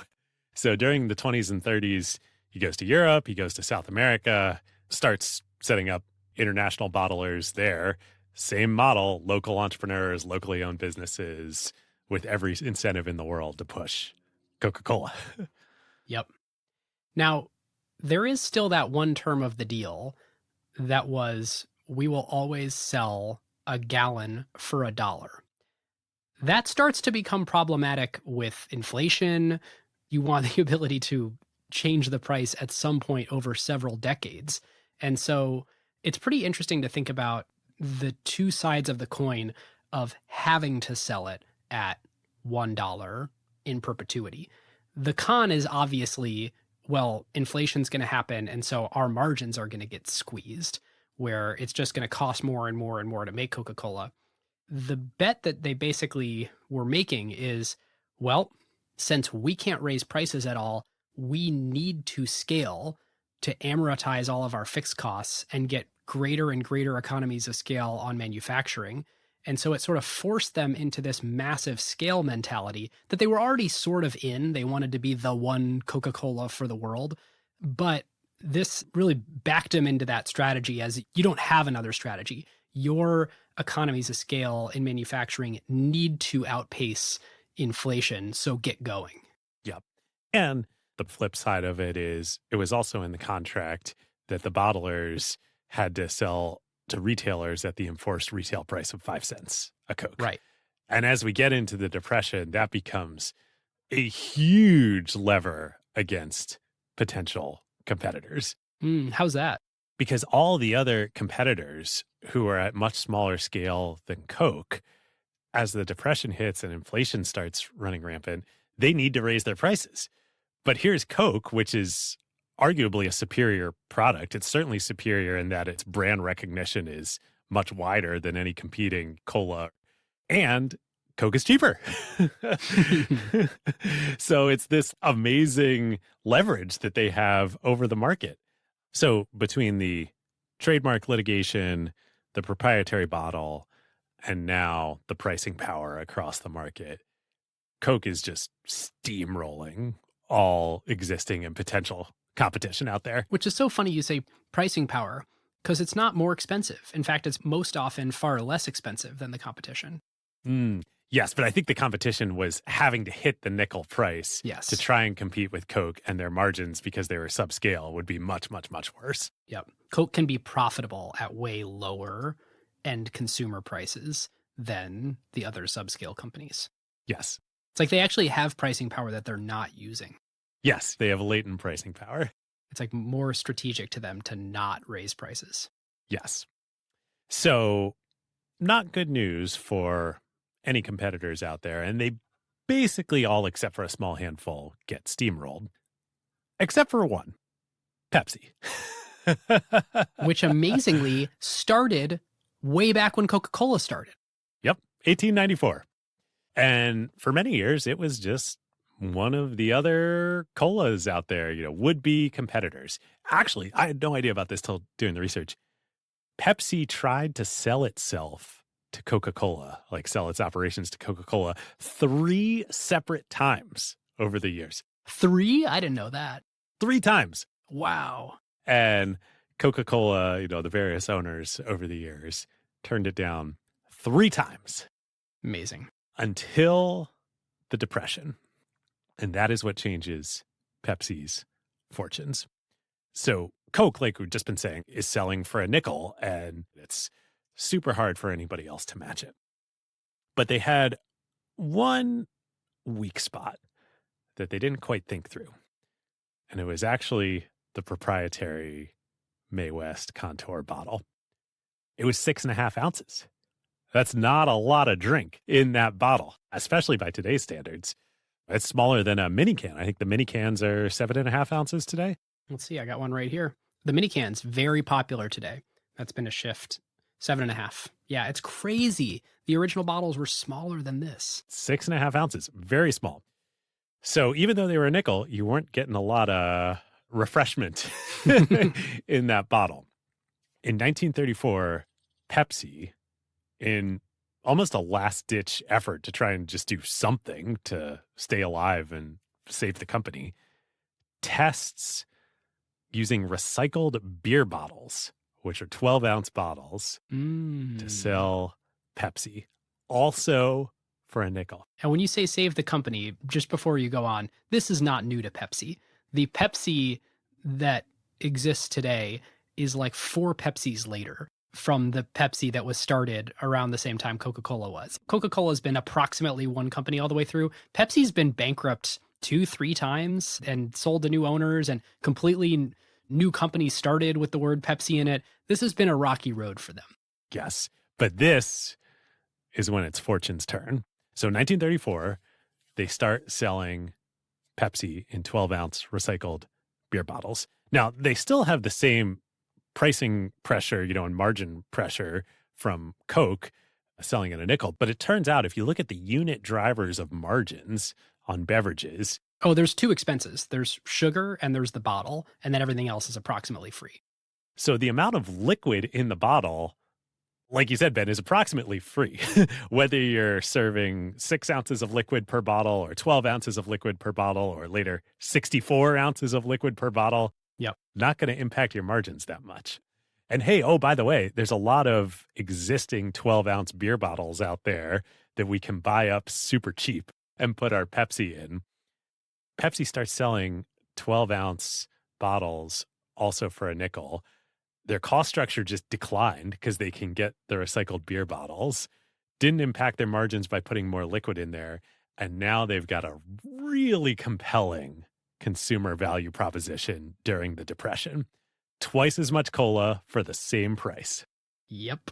And that is the first real punch that anyone's been able to land on Coca-Cola. Yep. This is textbook counterpositioning. Coca-Cola cannot respond because they and their bottlers have just invested all of this capital and all of this IP into the 6.5-ounce contour bottle. They can't react. Yeah. It's genius. Truly genius. I mean, it was like back against the wall genius, but genius. Now, it doesn't do much for Pepsi's brand. They're very obviously saying, like, pick us because of quantity, not because we are the more delicious or better or more prestigious beverage. And I think this decision, while it kept them alive, was sort of a hangover that they would have for the next 80 years of this, like, yeah, we're not as good. We're not the best flavor, but, like, we're also here and you can get a lot of us for cheap. Well, are they the best flavor? Or are they not? We'll come back to that. Well, that's all subjective. There's a discount promise to the brand. Yes. Which in 1934 is kind of all that matters with consumers. Went over real well. Yeah. So Coke can't fight them on the amount of liquid in the bottle because they're locked into the 6.5-ounce. And they don't want to cheapen their brand. So instead, they pull out another, arrow in their quiver to fire against competitors. They sue Pepsi for trademark infringement. Pepsi Cola, you can't use the word cola. We have trademarked the word cola. So in this court process, the president of Pepsi at the time, a guy named Walter Mack, ends up discovering that Coca-Cola had illegally bribed and intimidated another cola competitor out there into shutting down. They paid a bribe to the company owner to just shut down rather than going through a litigation. Mack brings this evidence to the court where Coca-Cola is suing Pepsi for trademark infringement. Bob Woodruff immediately calls him up and requests a meeting. Bob comes up to New York, sits down with Mack, and he's like, hey, this is all a big misunderstanding. I'm a good Southern gentleman. I don't know anything about this, but you know what? Why don't we just settle all of this trademark stuff? You can still use the word cola? Is that what he's offering him? Yeah. The outcome of this is that Pepsi Cola becomes the only Coke competitor that is allowed to use the word cola legally at this point in time. Which destroys any precedent of Coca-Cola protecting cola. It means they are forever giving up their argument in the courts that we own cola as a part of our trademark. Woodruff, apparently, despite this conciliation, hadn't learned his lesson and was still not above trying to bribe his competitors. He tries to bribe Mac by saying, like, do you really want to be running this Pepsi thing? I'm still great buddies with the White Motor folks. I think you would make a great president of White Motors. I would really love to recommend you for that job. And Walter Mac's like, absolutely not. I'm keeping Pepsi. Thank you for settling the trademark litigation. Wow. And doesn't Coca-Cola's general counsel quit over this too? Yes, that's right. I think the idea is like, come on, we got to fight this. We can't just like be giving up our trademarks. Yes. But Woodruff, this is one of the few times where I feel like he put an idealistic approach aside and said, we got to be pragmatic here. We got to settle with these guys. So the result of this is that Pepsi becomes Coke's first real legitimate competitor. And by August 1941, so it's at 6-7 years later, colas that are not Coca-Cola have 14% of the U.S. soft drink market share, the majority of which is Pepsi. It's a major chink in the armor. It's basically 100% Coke before this happened, and Pepsi establishes a pretty meaningful foothold. Yep. So, on the one hand, this is a real bad thing for the Coca-Cola Company. They went from having essentially a monopoly on the market to letting a real legitimate competitor get established in the U.S. But a really, really good thing is also about to happen to the Coca-Cola Company that makes the U.S. market itself one of many, shall we say. And that is World War II. Okay, David, World War II. All right. Gee, how did Coke end up all over the world? So remember we said a minute ago that Woodruff had set up international bottlers in the 20s and 30s before World War II. But none of it was very big yet. By the time America enters World War II in 1941, Coke at this point has already been around for 55 years and has already established itself as like a quintessential part of America. So the military and the U.S. government realize, hey, Coke may actually be one of America's best weapons in this war. I mean, one, it's a symbol of home and something for the troops' morale they can keep fighting for abroad all across the world. And two, what greater symbol of American prosperity to bring and plant seeds of all around the world than Coca-Cola? It's our perfect, cultural ambassador product here. Yeah, whether the rest of the world looked at it that way, TBD, but I'm sure the U.S. government looked at it as like a great ambassador of our values. And however people around the world saw it at the time, one way or another, they ended up drinking Coca-Cola. Yep. So first, at the outset of the war, the U.S. introduces sugar rationing. Coca-Cola immediately lobbies the government for an exemption, and they produce supporting evidence like this letter from a military supply officer. Very few people have ever stopped to consider the great part that Coca-Cola plays in the building and maintaining of morale among military personnel. Frankly speaking, we would be at a loss to find anything as satisfying and refreshing a beverage to replace Coca-Cola. In our opinion, Coca-Cola could be classified as one of the essential morale-building products for the boys in the service. Which is interesting because what Coke doesn't win is an exemption on the sugar rationing. What they do win is they get to supply Coca-Cola free of rations to the military. And they just get to take a really broad lens on what to the military means. I believe the way it ends up coming down is technically, yes, what you said, Ben, but it applies to any bottler that serves retailers that are located near a military base, regardless of whether that bottler also serves civilian customers. So for large portions of the U.S., yeah, they can still get full sugar Coca-Cola during the war. Wow. None of Coca-Cola's competitors, including Pepsi, get anything like this. This was a big legal battle. Pepsi was basically saying, hey, you can't just say this supplier gets an exemption by name. You have to say like colas do. And the response back from the government was basically like, sorry, Coca-Cola is about as American as it gets, and that's what we need right now. And that's what our boys are requesting, including General, soon-to-be President Eisenhower. Oh, yeah, he's a Coke man. So the military, under Eisenhower, grants Coca-Cola employees quote unquote, technical observer status, meaning that they can participate in the supply and infrastructure build out of the military around the world, just the same as military infrastructure people. This is unbelievable. So as the American military is like advancing in the global theater all around the world, Coca-Cola is right there with them, setting up bottling plants and production lines to supply the troops. And documenting the absolute crap out of it to use in their advertising. Yes. So Robert Woodruff, 1941, comes right out and pledges that anywhere where an American soldier is fighting the war, they will be able to get a Coca-Cola, and they'll be able to get that for 5 cents. Yep. There are these just unbelievable quotes from American GIs during the war that are in For God Country and Coca-Cola. There's 2 of them I picked out here.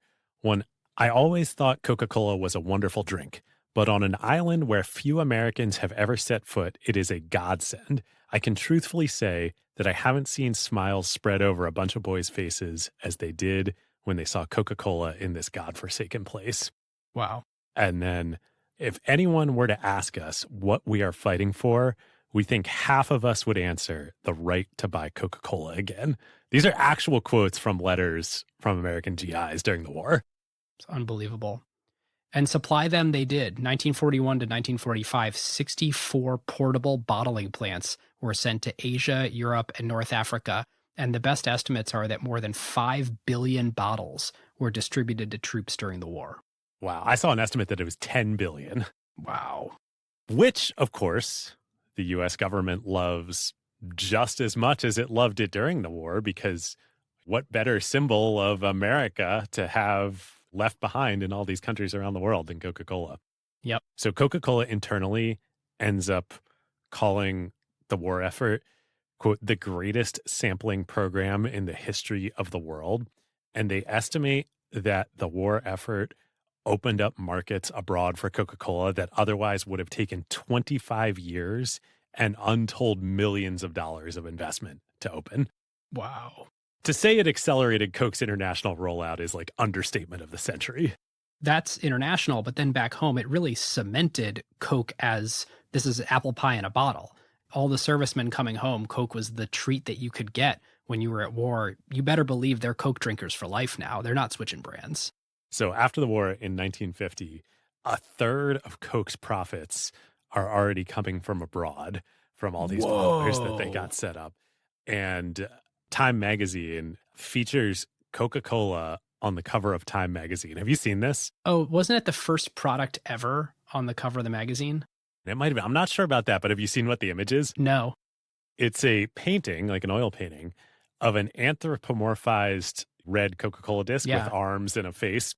And it is larger than the earth, and it is sitting behind the earth, reaching around and feeding the smiling earth a bottle of Coca-Cola. Oh my God. And the caption on the cover of Time magazine says, "World and friend." The implication being that Coca-Cola is a friend to the world. Wow. Crazy, right? So it's funny, before World War II, there was a presence for Coca-Cola in pre-Nazi Germany. Oh, yes, I know what story you're about to tell. As you can imagine, it became difficult to supply Nazi Germany with American Coca-Cola during the war, since those factories, German Coca-Cola factories, lost touch with the mothership and all the ingredients that they would need to source. They found alternate ingredients and made kind of like a crappier knockoff drink that they could make with the supplies they had. Yep. That drink is Fanta. Yep. Yeah. Fanta, owned by Coca-Cola, was the brainchild of Nazi Germany Coca-Cola bottling entrepreneurs. Who lost access temporarily to the real thing and did that instead. They would change the formula and they would launch it in the US later in 1960, but Fanta has its origins as we can't get real Coca-Cola in Germany during World War II, so this is what we're making. Name and all, Fanta is the name they came up with. Yeah. Parts of history that most people don't know. Don't you want a Fanta? Yeah. The thing that happens post-war, just because we've planted this seed elsewhere to follow it through, 1945 is the year that Coca-Cola officially embraces Coke and trademarks it. And from here on out, they actually do start referring to it as Coke in the advertising. Yep. So coming out of the war, Coca-Cola's business, at least, had never been better. The brand domestically has regained any of the ground that it lost to Pepsi during the Depression. Internationally, they've just accelerated 25 years worth of market development into 4 and are basically like part of U.S. government policy during the Cold War to keep Coca-Cola flowing into countries around the world. For Pepsi, things are not as bright after the war. They didn't have any of the benefits that Coke had. And so once again, they find themselves in a position of backs against the wall, need to do something different here. So right at the end of the 1940s, they poach a Coca-Cola executive named Alfred Steele. He does the unthinkable for a Coke man. He defects to Pepsi, the inferior imitator. That's how they refer to it in internal communications. They don't write Pepsi, they say the imitator. The imitator. So Steele had been an ad man at the Darcy agency, and then he moved to Coke and joined Coke in-house. Basically, as soon as he gets to Pepsi, Steele stages a coup and kicks out Walter Mack, who had been running Pepsi for like the last 20 years. He shoves him out, and Steele becomes the new president of Pepsi. He's quite the maverick, shall we say. There are just some hilarious quotes from him about his management philosophy. One example, quote, "The whole trick in hiring executives is to find a good man and turn him into a prick." A good man will be able to stand the course, but if the guy was a prick to begin with, he'll crumble along the way. And then, "I don't care if the consumer wants carbonated sweat in a goatskin pouch. If so, this side of the room go looking for goats, and that side start running fiercely in place." This is Alfred Steele. And not only does he turn around Pepsi's fortunes, I think Pepsi really becomes the more interesting company than Coke for at least the next, call it 30, 40 years here after World War II. Coke has had this incredible success on the back of the war, but they're also pretty fat and happy. They're not interested in rocking the boat, shall we say. Steele clearly doesn't give a crap about tradition or history or anything. Nothing to lose. So Steele, when he gets to Pepsi, says, all right, we're going to do 3 radical things. So 1, this was started by Walter Mack before Steele got there, but he continues it. We are going to market our product to Black Americans. This was radical probably for any major consumer industry at the time.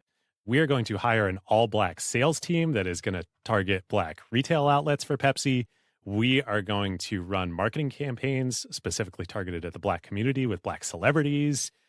Not only was this radical for any brand at the time, it was especially radical for the soft drink industry because Coke was not doing anything close to this. In fact, Robert Woodruff was openly supporting segregationist politicians during this time. So this is a huge opportunity for Pepsi. And Woodruff would later radically flip on that, right? Yes. Wasn't he a big part of, with Mayor Hartsfield, of desegregating a lot of stuff in Atlanta? I mean, he eventually really came around, but during the 40s, definitely not. This was a big area for Pepsi to make inroads. There's also an element of geography here, too. I mean, Coca-Cola is Atlanta's biggest company, is traditional Southern company, whereas Pepsi's based in New York. Okay, so that's 1. 2, Steele decides, we're going to start appealing to this early trend that I see happening in post-war 1950s America of diet fads. We're going to position Pepsi as the lighter drink versus Coca-Cola. It will refresh without filling. Now, how much of this is actually true in terms of calories? Which is funny because I think it's actually even sweeter. It may have even more sugar than Coke does. Well, this is back in the days before sugar is vilified. You know, sugar is okay, fat is bad, calories are bad. But I mean, the only calories in soda come from the carbohydrate macronutrient and specifically from sugar. And so there's a direct relationship between sugar and calories. You're assuming that consumers back in the 40s and 50s were That's true. thoughtful about such things. That's true. It's a great point. Yeah. Regardless of any veracity to it, they start directly trying to appeal to the light market. And then third, and maybe most importantly, we are going to wholeheartedly embrace a revolutionary new advertising medium and technology, television. And we're going to use it to target the youth of America. So this is crazy. Pepsi discovers James Dean. You know, like the actor James Dean? Really? Yep.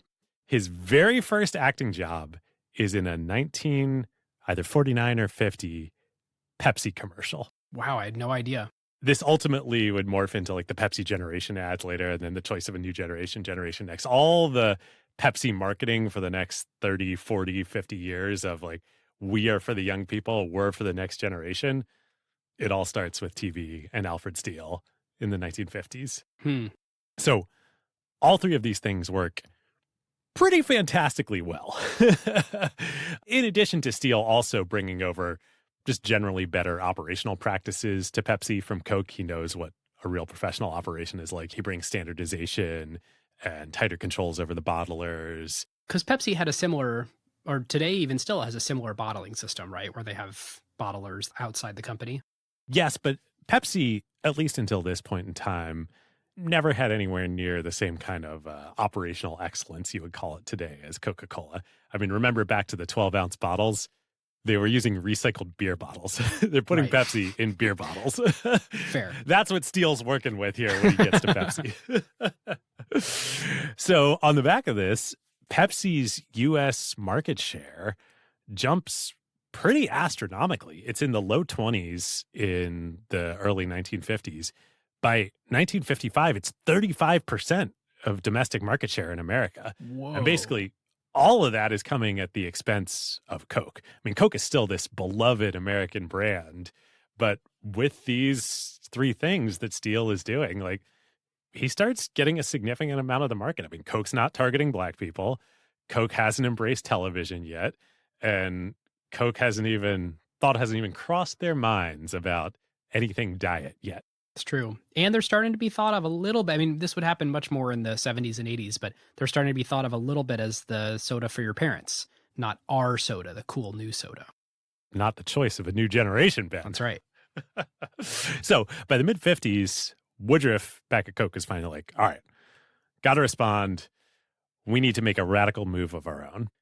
He switches Coke's ad agency from Darcy, Archie Lee, the whole legacy of everything that they built from the 20s, 30s through the war, to McCann Erickson. The most premium ad agency in America.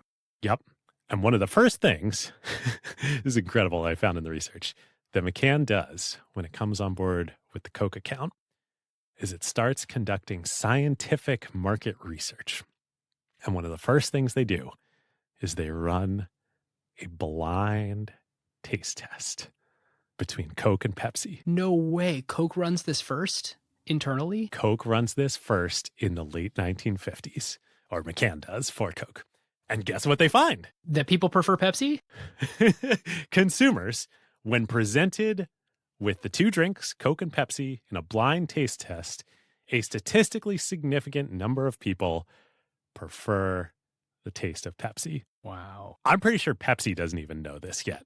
So McCann comes in. They've just won the account.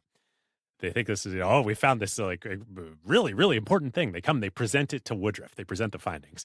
And his response is, do not ever share this with anyone and do not ever run this test again. For Coke and Bob Woodruff, would that would have stayed the case. It's crazy that it really doesn't bite them for 30 years. Yeah, 20 years after this. For the moment, McCann does a bunch of things. One, right away, they respond to Pepsi in television. They say, hey, we got to take TV way more seriously. This is not just the future, this is the present. Is this things go better with Coke? Yep. They start doing TV campaigns, jingles. Coke starts sponsoring the Mickey Mouse Club show starting in 1955. Ultimately, what McCann decides, they say, we need to unify our marketing, collateral, and messaging across all of Coca-Cola's channels. We can't be having different messaging and different imagery for TV and for point of sale and for newspapers and magazines or for our radio ads. The idea is we need to have one Coca-Cola sight, sound, and sell. It's all the same, integrated campaigns. The first of which is the Things Go Better with Coke campaign in the early 60s. I see. And then two, as we get into the back half of the 50s and the early 60s, we're now in the civil rights movement. They convince Woodruff and the company, like, hey, you can't ignore the Black America market. You need to market to Black Americans too. So they start running ads with prominent Black athletes like Jesse Owens and Satchel Paige. And this is fun. Remember, we learned from Jesse Cole in our Savannah Bananas conversation that the Harlem Globetrotters should have become the NBA. At this point in time, they were like the big basketball product in America. So yeah, Coke sponsors the Globetrotters. And they had started a little bit before that with Willie Mays in 1952 too. And then the last thing McCann convinces Woodruff of is, hey, we need to take this diet thing seriously. So in 1962, they finally appealed to the diet market by launching Tab, which is their new diet drink product that they had considered naming Diet Coke, but Bob Woodruff rejected it. Now, the given reason is supposedly he says if God had wanted Coca-Cola to have saccharin in it, he would have made it that way in the first place. There is one Coke. You don't want to mess with the one and only Coca-Cola. That is the stated reason. I heard rumors in the research, I couldn't confirm this, but I heard rumors that apparently the Thomas Company, which is one of the two parent bottler organizations, remember back to the perpetual contract and the parent bottlers and all that, supposedly they ended up with the rights to have a 10-cent royalty per beverage on any other products that the Coca-Cola Company launched that carried the Coca-Cola name. And supposedly that is actually the real reason why they didn't call Tab Diet Coke. Whatever the reason, they launched Tab in 1962. They want to dip their toe in the water. They're not willing to go all in yet. They're not willing to lend the brand that's been built over the last 80 years to a fad diet product. Yes, exactly. Meanwhile, by that point in time, Pepsi had launched Diet Pepsi and was doing quite well with that. Also, listeners, we'll put a link in the show notes to this. There is an astonishing ad for Tab. Oh man, you sent this to me this morning and I was like, I cannot believe this is for real. The entire ad is a man sort of like leering down kind of creepily at this woman practicing tennis in a tennis skirt. And it's this jolly sort of almost haunting jingle. And the words are, have a shape he can't forget. Tab is a taste to remember for a shape he can't forget. When you can't be with him, be in his mind. Be a mind sticker. Don't you want to have a good shape? He wants you to have a good shape. Why don't you keep your shape in shape? It's great to have a good shape. Enjoy Tab and keep your shape in shape. Yeah, the 1960s. Yeah. But dude, they knew in the 1960s, 40 years before obesity sort of started becoming a conversation, that full sugar sodas were not good for your shape. We'll leave it at that. Yes.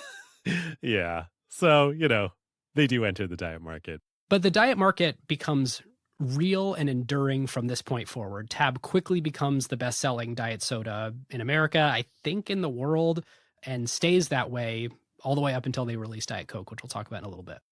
Yep. Tab. Recently killed, actually. Yeah. It was one of the brands that they sunset a couple of years ago. Oh, did they only kill it in 2020? I thought it was before then. Yeah. When they winnowed from like 600 brands to 200 in 2020, that was one of the ones that caught the axe. Interesting. There's one more thing, though, that Coca-Cola does in response to this insurgent Pepsi challenge, shall we say, in the 50s and 60s. McDonald's. Yes. I know you have the story on this one. Yeah. So this is actually something more that McDonald's does and less something that Coca-Cola does. But boy, does it become important to Coca-Cola fast. To illustrate it, if we flash all the way forward to today, there's a Coca-Cola executive on the website whose entire job is the McDonald's division of the Coca-Cola Company. There is no other division dedicated to a company like this. So what happens is Ray Kroc, in 1955, one of the first things he does when he gets the expansion rights to expand McDonald's is to look for a beverage supplier for this new Illinois location that he is opening. And he calls up Coca-Cola and does a handshake deal, meets in person and does a handshake deal with Waddy Pratt, who ran Coke's fountain division. And from that point forward, for like 40 years, they built this deeply entrenched relationship purely on a handshake deal. Wow. There's no contract, no term. No, and I'm sure there is today, but for a long time, it was McDonald's isn't going to bid it out like everyone else always does, and they're going to get like amazing preferential treatment. And here's some of the preferential treatment that they get. Have you ever heard, David, that Coke tastes better when you get it from McDonald's? No, but I would believe it.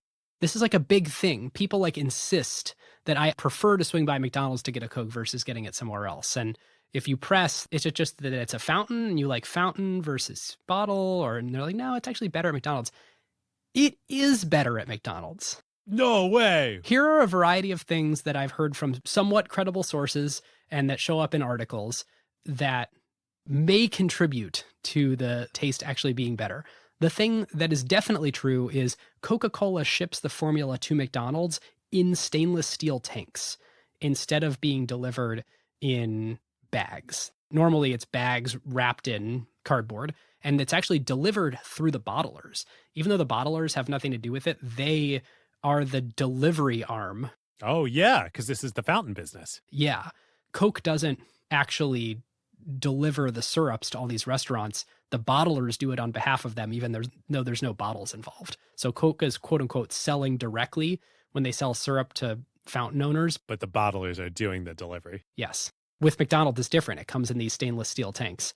McDonald's does some stuff. They pre-chill the water and they make sure that the hoses are chilled all the way up into the dispenser. McDonald's apparently actually has a different syrup to water ratio that accounts for ice melt. They add a little bit more syrup than the standard recipe, which sounds like it would be heresy. Wow. And Coca-Cola lets them do it because Coca-Cola wouldn't let anybody else change the mixture. Yes. They developed custom straws that are a little bit wider to let a little bit more Coca-Cola hit the taste buds on your mouth. And this is sort of just incidental, but because of the volume that's done at McDonald's of selling Coke products, the syrup's a little bit fresher because the syrup actually does kind of get worse over time if you leave it in the back room. Wow. Well, it is a beautiful partnership for both sides, shall we say. Here's something crazy. I think a lot of people associate McDonald's and Coca-Cola, both big American companies, both historically American, a lot of Americana in each. Until listening to this episode, I didn't really think about the fact that Coke has a 60-year head start on McDonald's in going global. And so I read in a couple places that when McDonald's was opening in new countries, the employees would camp in Coca-Cola offices and use Coca-Cola's relationships to get a foothold in the country when they were opening. It's like this unofficial partnership that they have. Well, it's good for both sides. Yeah. And lastly, Coke sales teams are prohibited from selling syrup to restaurants for less than McDonald's pays, even if it means they're going to lose the business to Pepsi. It is sort of this rule at Coca-Cola that no one gets a lower price per unit volume than McDonald's. Wow. Big customer. So back to the 60s. In 1960, a few other things happen. The first 12-ounce aluminum cans are introduced of Coca-Cola in the United States. They also buy Minute Maid, right? Coca-Cola buys Minute Maid. Yes, a little precursor to what was to come 4 decades later with non-soda drinks. But this is sort of weirdly the only thing that they have other than soda for a long time. Yep. Speaking of acquisitions, in 1965, Pepsi buys the Frito-Lay company. Famously, where there's still one company today at PepsiCo. Yep. Ben, you found out Coke had the chance to buy it, right? Yes, they did. Made a giant mistake not buying it. The company's headquarters, I think the original Lay company, is an Atlanta company. So in many ways, Coca-Cola is sort of the preferred buyer, and Coke turns it down. Wow. The wild thing is today, if you look at the health of Pepsi's beverages business and their food business with Frito-Lay products, Frito-Lay is a much, much better business. While the revenues are a little bit smaller than the Pepsi business by revenue, Frito-Lay generates twice as much profit inside the parent company, PepsiCo. That's a good one to own. Yeah. Big miss from Coke. Yep. On the opposite end of the spectrum, toward the end of the 60s, McCann and Coke really start hitting their stride. Ben, you mentioned in the intro about co-opting the hippie and counterculture movement. Oh, yeah. In 1968, McCann and Coke launch their latest unified marketing campaign, The Real Thing, which is an enormous success. And at first, subtly tries to co-opt the counterculture movement. It's real. The hippies like Right. real things. I mean, it doesn't have high fructose corn syrup yet, so ostensibly it is the real thing. If Coke is a real American thing, then it's the real thing. This is capped off in 1971 by the series finale of Mad Men. Yes. And That's how Don I've always thought of it Draper's too. greatest work. I mean, it's so funny. Like, I know this ad from Mad Men. Yes. Even though it's considered one of, if not the greatest television commercial of all time. Yes. I didn't know anything about it until the Mad Men series finale. So listeners, if you don't know, The Hilltop ad. yes, the Hilltop ad to the song I'd Like to Buy the World a Coke is fictionally created or alluded to be created by Don Draper in the finale of Mad Men, but of course is a real ad 40 years before Mad Men came out. It's so cool. Doing the research for this episode, I always thought that Mad Men was one of the greatest works of media ever created. I have even more appreciation. They set the whole thing up all the way back in the first season of Really? the show by introducing McCann Erickson. Like, McCann Erickson comes in as the foil to Sterling Cooper in the beginning, and then they're running throughout the whole series. I didn't realize that McCann Erickson, the reason they're so big and the reason that it's such a big thing is the Coke account. Pretty amazing. And then it all pays off in the Hilltop ad. I think it's giving him a little bit too much credit. If you're going to do a show about advertising in this era, you kind of have to do McCann Erickson. But I didn't realize the deep connection between McCann and Coke and how like integral that was. And so now understanding this makes me appreciate the series finale just even more. Like, it's so great. For sure.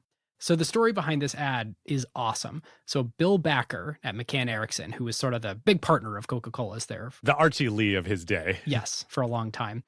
Said that he was on a flight that was grounded at an airport in Ireland, and he noticed a diverse crowd of passengers, and everyone's upset that this flight isn't happening. And they're chatting and they're joking with each other, and it's over bottles of Coca-Cola. And he's like, man, Coca-Cola really brings people together across borders, across languages. And he jots down on a napkin, I'd like to buy the world a Coke. And they conceptualize this ad, and there's this whole great story of finding the songwriters and the musicians who performed it and all this stuff. And they want to film it at the cliffs of Dover in the UK. They got the budget greenlit from the head of advertising at Coca-Cola to do the most expensive ad of all time, $100,000 budget. How quaint. And they're going to film it over the course of 3 days. And they got there with the full cast who were going to stand on the hillside and sing. They wanted to have 200 people from all countries around the world. And the point is that Coca-Cola brings everybody together. It's a hard cast to assemble because you need people representing all these different ethnicities and nationalities. And they have 3 straight days of rain. I was going to say, like, Cliffs of Dover, it rains a lot there. They burned through the entire budget. And so they're like, where are we going to go that it won't rain? Let's go to Rome. And so they get approval to go all the way up to $250,000 It rains in Rome, No. in the hills outside of Rome. And so they actually have no usable footage from everything they shot, because by the time they actually caught the actors, they were also covered in rain and looked like crap and no one looked happy. And so it's this hilariously cobbled together thing where the third time's the charm. They have to go wander around Rome looking for new actors. They find a new leading lady, that woman that the commercial opens on. They actually have to film it in two separate locations. The hillside is different from the close-ups, but they ultimately release it. It becomes absolutely beloved. It's the catchiest tune. I've had it in my head the entire time doing research. They start getting calls at radio stations to play the Coca-Cola ad song. So then the band goes and re-records it as a real song to release on an album that has different lyrics than I'd Like to Buy the World of Coke. And it turns out to become a best-selling song also. So great. The lyrics are just great. They're great. And it's so 1971 and Coca-Cola. It's the real thing. Yep. I'd like to teach the world to sing in perfect harmony. I'd like to buy the world a Coke and keep it company. That's the real thing. What the world wants today is the real thing. And you're watching it, and it does actually stir up emotions. You're like, this is really beautiful. Look at this. There's all these people that are all here together. They're all getting along. And then you realize this is a giant corporation selling sugar water, and they managed to borrow the hippie movement to create one of the most successful commercials of all time. Oh my God. It's Mad Men. Unbelievable. Don Draper, baby. Yep. So great. Well, so the end of the 60s and the early 70s going pretty well for Coca-Cola. And then in 1975, that deep, dark, deeply embarrassing secret that McCann had discovered 20 years earlier in 1955 and Robert Woodruff had tried to bury as far down as he possibly could comes out. The Pepsi Challenge. All right, David, the Pepsi Challenge. I've been so stoked all episode just to get to this. And to start it off, Are you about to do a Pepsi Challenge? I am going to do a Pepsi Challenge right here on air. Of course, it's not really a challenge because I didn't hide the containers and I would administer it to myself so it wouldn't work. What temperature are they, though? Because I hear that plays a big role. It does, but they are the same temperature. I took both of them out of the fridge right after like World War II or so. So however long ago that was. Because at warmer temperatures, the Coke people will insist that Pepsi has the edge because sweeter tastes better at warmer temperatures. But Coke at that just above freezing perfect temperature is, the best. Well, let's see. All right, that's the real thing. I'm seeing right now. All right, the real thing. It's good. Oh, Pepsi. Oh, and it's got that lemony little zest to it. Pepsi's a little lemony, a little sweeter. I think I'm with the majority on this one. That Pepsi's better? I think Pepsi tastes a little better. Wow. David Rosenthal right here on the Coca-Cola episode declaring that Pepsi is your pick. Well, over Coca-Cola Classic, but I'm mostly a Diet Coke guy these days, but we'll get to that in a minute. Which one could argue was formulated to better compete with Pepsi. Indeed. All right. The Pepsi Challenge.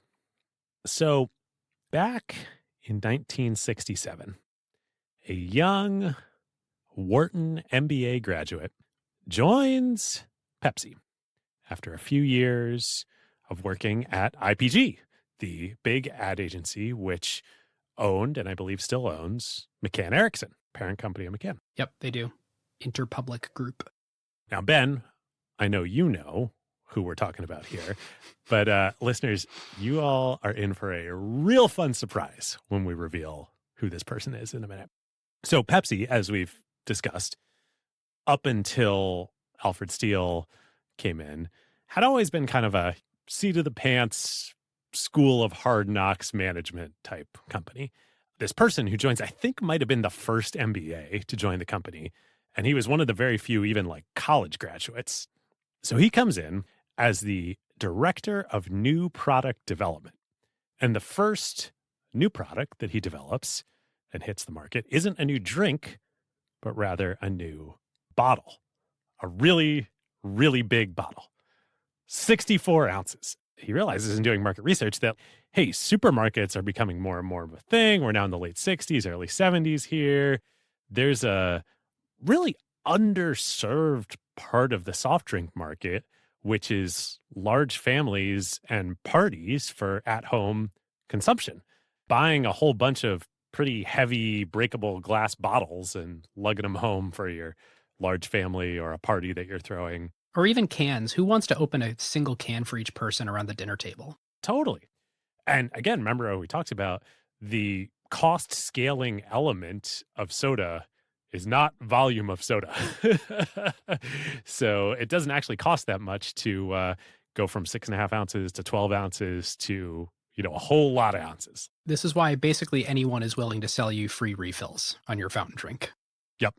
So he and Pepsi start working on a big bottle, and they pretty quickly realize, like, oh, glass is not going to work. It would be a really heavy bottle and really breakable as you're pouring around this big bottle. So they go to DuPont. I had no idea. And say, hey, can you guys engineer us something that would work here? And DuPont says, oh, well, actually, you have found us at the perfect point in time. We have a new type of plastic that we have engineered, polyethylene terephthalate, or PET, that we think would be great for this application. It's lightweight, it's super strong, it's really cheap to produce, and here's the kicker for Pepsi, we can send it pre-molded to all of your bottlers. And so rather than your bottlers having to set up really expensive new production lines for these new bottles, all they have to do is just inflate the molds with air and then fill them up. Have you ever seen them inflate? It's like the coolest thing ever, watching a 2-liter bottle inflate. The 64 ounce or now 2-liter bottle is born. Pepsi gets a big jump on this against Coke. It takes Coke another 3.5 years to come out with their own big party bottle. So on the back of this success for this young executive. And you talked to him, right? This person you're talking about? Oh, yes. All these stories are firsthand. Okay. So on the back of this success, Don Kendall, the then CEO of Pepsi, is like, all right, kid, you passed the test. You're ready for your next big job. And this is the first time that plastic is used, right, in soft drinks? Oh, yes. I missed the punchline there. This is the first plastic bottle. That's crazy. And good for Pepsi to log this win. Pretty bad for the world to start this single-use plastics treadmill that we're all on now. Like, just to get that out of the way, I was looking up studies recently, and the Coca-Cola Company is the #1 polluter globally of crap in the ocean. Pepsi's very close behind, all the big drink companies. Everyone is always saying, we're trying to do a better job at this. We're trying to do a better job creating recyclable stuff, using but like, the world is full of a crap ton of single-use plastics. 100%. Man, I had not focused on this issue at all until doing the research. I am going to only buy can and glass bottles going forward. Like, there's no reason not to buy cans and glass. They're actually recyclable. It's funny. I've like accidentally started doing that anyway, because whenever I travel now, I use those Path water bottles that they sell in airports, and you can just refill them. I'm not like going out of my way to be like, oh my gosh, I need the metal over the plastic, but like now it just feels weird to buy plastic bottles. Now that I'm so much more attuned to microplastics, I'm also never gonna drink fluid that was sitting in a plastic bottle for a long time after I opened it, or like refill it. I used to refill plastic water bottles, and now I'm like, ugh, who knows what's degrading in my beverage. So, but yeah, this is the start of the plastification. Yes. So back to the timeline. Don Kendall, the CEO, is like, okay, you passed the test. You are now going to take over all of marketing for Pepsi. And I want you to figure out how we're going to dethrone Coke. So the executive takes over marketing. He's getting settled in. He's surveying the current state of things. And he notices that the local Pepsi bottler down in Dallas, Texas, is doing something really interesting. The local ad agency for the bottler there had accidentally discovered the secret that Coke and McCann has known for 20 years, that consumers prefer Pepsi to Coke. And the way they figure it out is that they're doing research for 7-Eleven in Dallas. No way. And 7-Eleven is selling a generic cola at the time, and they run a taste test with both Coke and Pepsi as the controls for the 7-Eleven generic cola. And so this local agency happens to also be the agency of the Pepsi bottler in Dallas. And so they go to the Pepsi bottler and they're like, hey, guess what we discovered? Wow. So locally in the Dallas market, they start running these commercials there of people taking the quote unquote Pepsi challenge. They roll up to a supermarket in Dallas, they plunk down a card table, and they have Coke and Pepsi behind like a cardboard screen. And then they give the consumers a glass. They say, which do you prefer? And a statistically significant number of people say Pepsi. And they did this at malls all across America. They then really expanded this.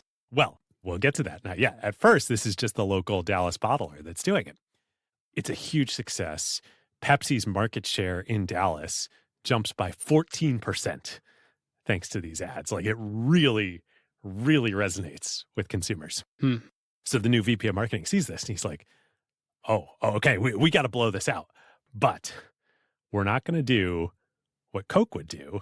We're not going to turn this into like a big corporate one site, one sound, one sell national campaign. We got to keep this grassroots. We got to go market by market. This is working so well in Dallas because it's grassroots, because it's real people who are living in Dallas taking this challenge. And the technology that can enable this has just come out. VCRs have come out and early home video camcorders are just starting to hit the market. So he says, okay, here's what we're going to do.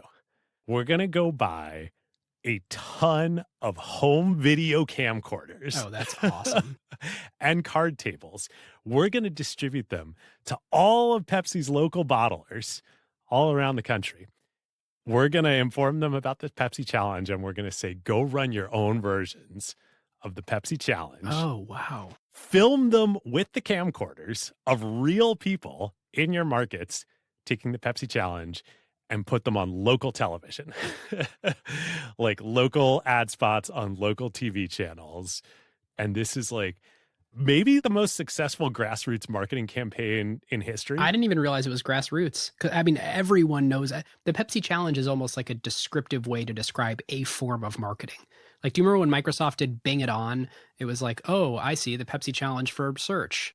I had no idea until talking to him and doing the research. This was all shot with camcorders. We'll link to YouTube footage of these old videos. It's all just malls and supermarkets and beaches and fire stations around the country. And it's then local ads run on local TVs. Incredible. Which is funny. Being our age, David, I knew what the Pepsi challenge was, but of course I've never actually seen it. Right. I hadn't seen it either. And it's funny to now actually go watch it and see how that meets my expectations of what I thought it was going to be. Yes. Same as you. I had the same expectations of, oh, this must have been like a BBDO national campaign, blah, blah, blah. Total opposite. This is probably the first quote unquote reality television commercial that's ever produced. Like nobody was doing this back in the day. So it just hits all these local markets around the country like a bomb. And Coke is so poorly set up to react to this. Their whole marketing and ad strategy with McCann, they're all national. One site, one sound, one sell. They're not set up to go buy local TV ad slots. It's good counterpositioning. But the punchline of the whole thing is it wouldn't have worked if it wasn't true. But it was true that people did prefer the taste of Pepsi. And I think it also wouldn't have worked if it had been a big national, sort of corporate rollout, because people wouldn't have believed that it's true. I think it's really critical that it was real people that were doing the Pepsi challenge instead of actors. Yes. Oh, absolutely. Agree. And I think it was also important it's happening in my community. Right. So they blow this out like all across the country. In 1977, Pepsi outspends Coke in advertising for the first time in history. And Pepsi actually passes Coke in market share in the bottled market. So Coke still has a overall market share lead in the country because of the fountain business and like McDonald's. Right. Pepsi basically never was able to break into the fountain business in the volumes that even today, Coke kind of ran away with the restaurants serving soft drinks out of fountains business. So it's interesting. In the late 70s, Pepsi does try to break in. They buy Taco Bell and Pizza Hut and KFC and then install Pepsi.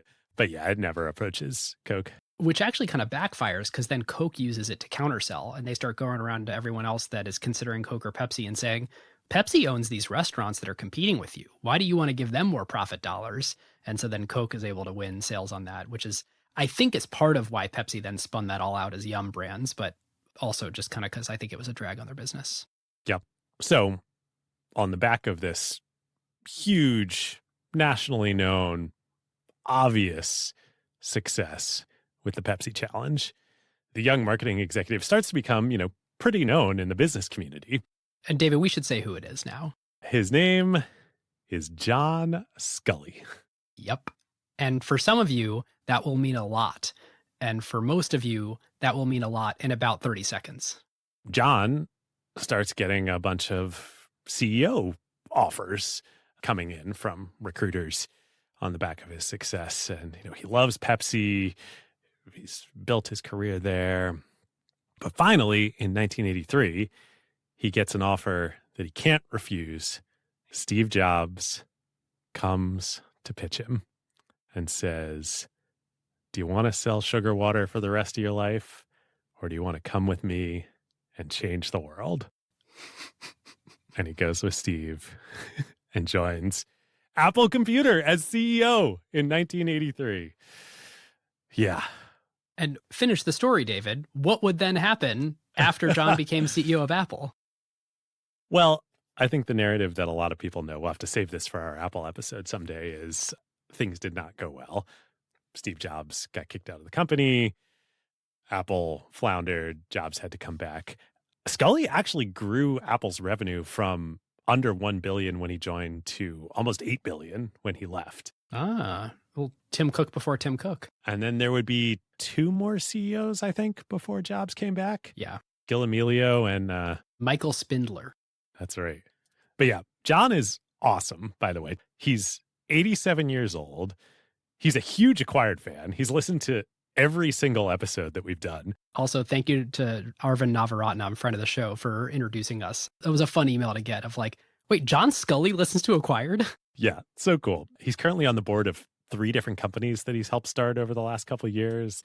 And he's responsible for the Pepsi challenge. So obviously, Coke eventually, after years and years of bleeding, thanks to the Pepsi challenge, decides that they need to respond. And the response ends up happening a full decade later. The response comes in 1985, and the Pepsi challenge was in 75. And Pepsi had already been taking share from Coke starting in like 1970. Meaningful chunks. Yep. So why is Coke so slow to respond to the Pepsi challenge? Well, in addition to just plain getting their ass kicked, they have another problem. So Woodruff is still the ultimate decision maker and chairman of the board, but he's getting pretty old at this point in time. He's already in his 80s, approaching his 90s. He has strong opinions about what Coca-Cola is and isn't. But there's also another management problem at Coca-Cola, which is that the CEO, Paul Austin, has gotten Alzheimer's and stays in the CEO position. And so Coke, for the back half of the 70s, is just paralyzed. Like, basically, no decisions can get through between Woodruff being set in his ways.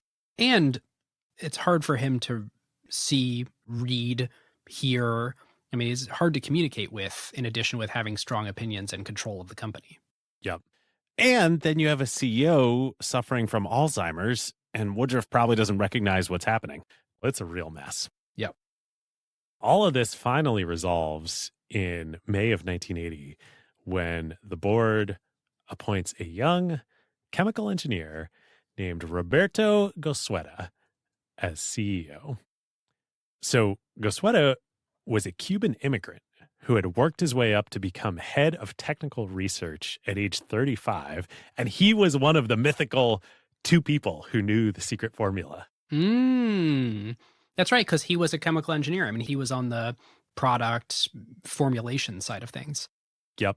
And he had just had a huge win within the company when he replaced sugar in the U.S. with high fructose corn syrup. He's the one who brought corn syrup in. So starting in 1980, he got 50%. And then by 1984, they were replaced at 100%. But basically, because sugar kept getting more expensive and farm subsidies for corn kept making high fructose corn syrup less expensive, it became like, well, as long as customers are willing to do it and it doesn't seem to be worse for people's health, economically, it became a no-brainer to do it. Yep. So he's a real dark horse candidate to be CEO. The person who everybody thinks is going to get the job is Don Keough, the famous longtime president and COO of Coca-Cola. And so what Roberto does when he becomes CEO is he says, Don, you are my partner in crime. We are going to run this company as a team. You'll be my president and COO. You are great externally. I'm great with the product and in the strategy internally. We're going to be a dynamic duo here. And ultimately, Gosueta got it because he was Woodruff's protege. I would say Gosueta, at least as it comes across in the book Secret Formula, did a very good job of sort of managing up and making sure that Woodruff felt taken care of and informed. I could see that. Yep. So they go on to have a great run. One of the early things they do is they buy Columbia Pictures, the movie studio. Which I always thought this was stupid. Like whenever you hear stories of, and at one point in the coked out 1980s where everyone was doing crazy stuff, Coke even went and bought Columbia Pictures. A movie studio. But financially, it actually was great for them, even though no business is as good as Coca-Cola's core business. Everything pales in comparison, unless it's Visa or a software company or something like that. Well, not only was it financially pretty good for them when they ultimately sold the business to Sony a few years later, it leads to a lot of really good stuff for Coca-Cola, because this is how they get to know Herb Allen Jr. and Allen and Company, who was one of the principal shareholders of Columbia Pictures before Coke bought it. And so he ends up joining the board of Coca-Cola after the transaction. And actually, this relationship continues right through to this day. Herb Allen III, who in the early 2000s took over for Herb Jr. running Allen and Company, is still on the board of Coca-Cola. Amazing.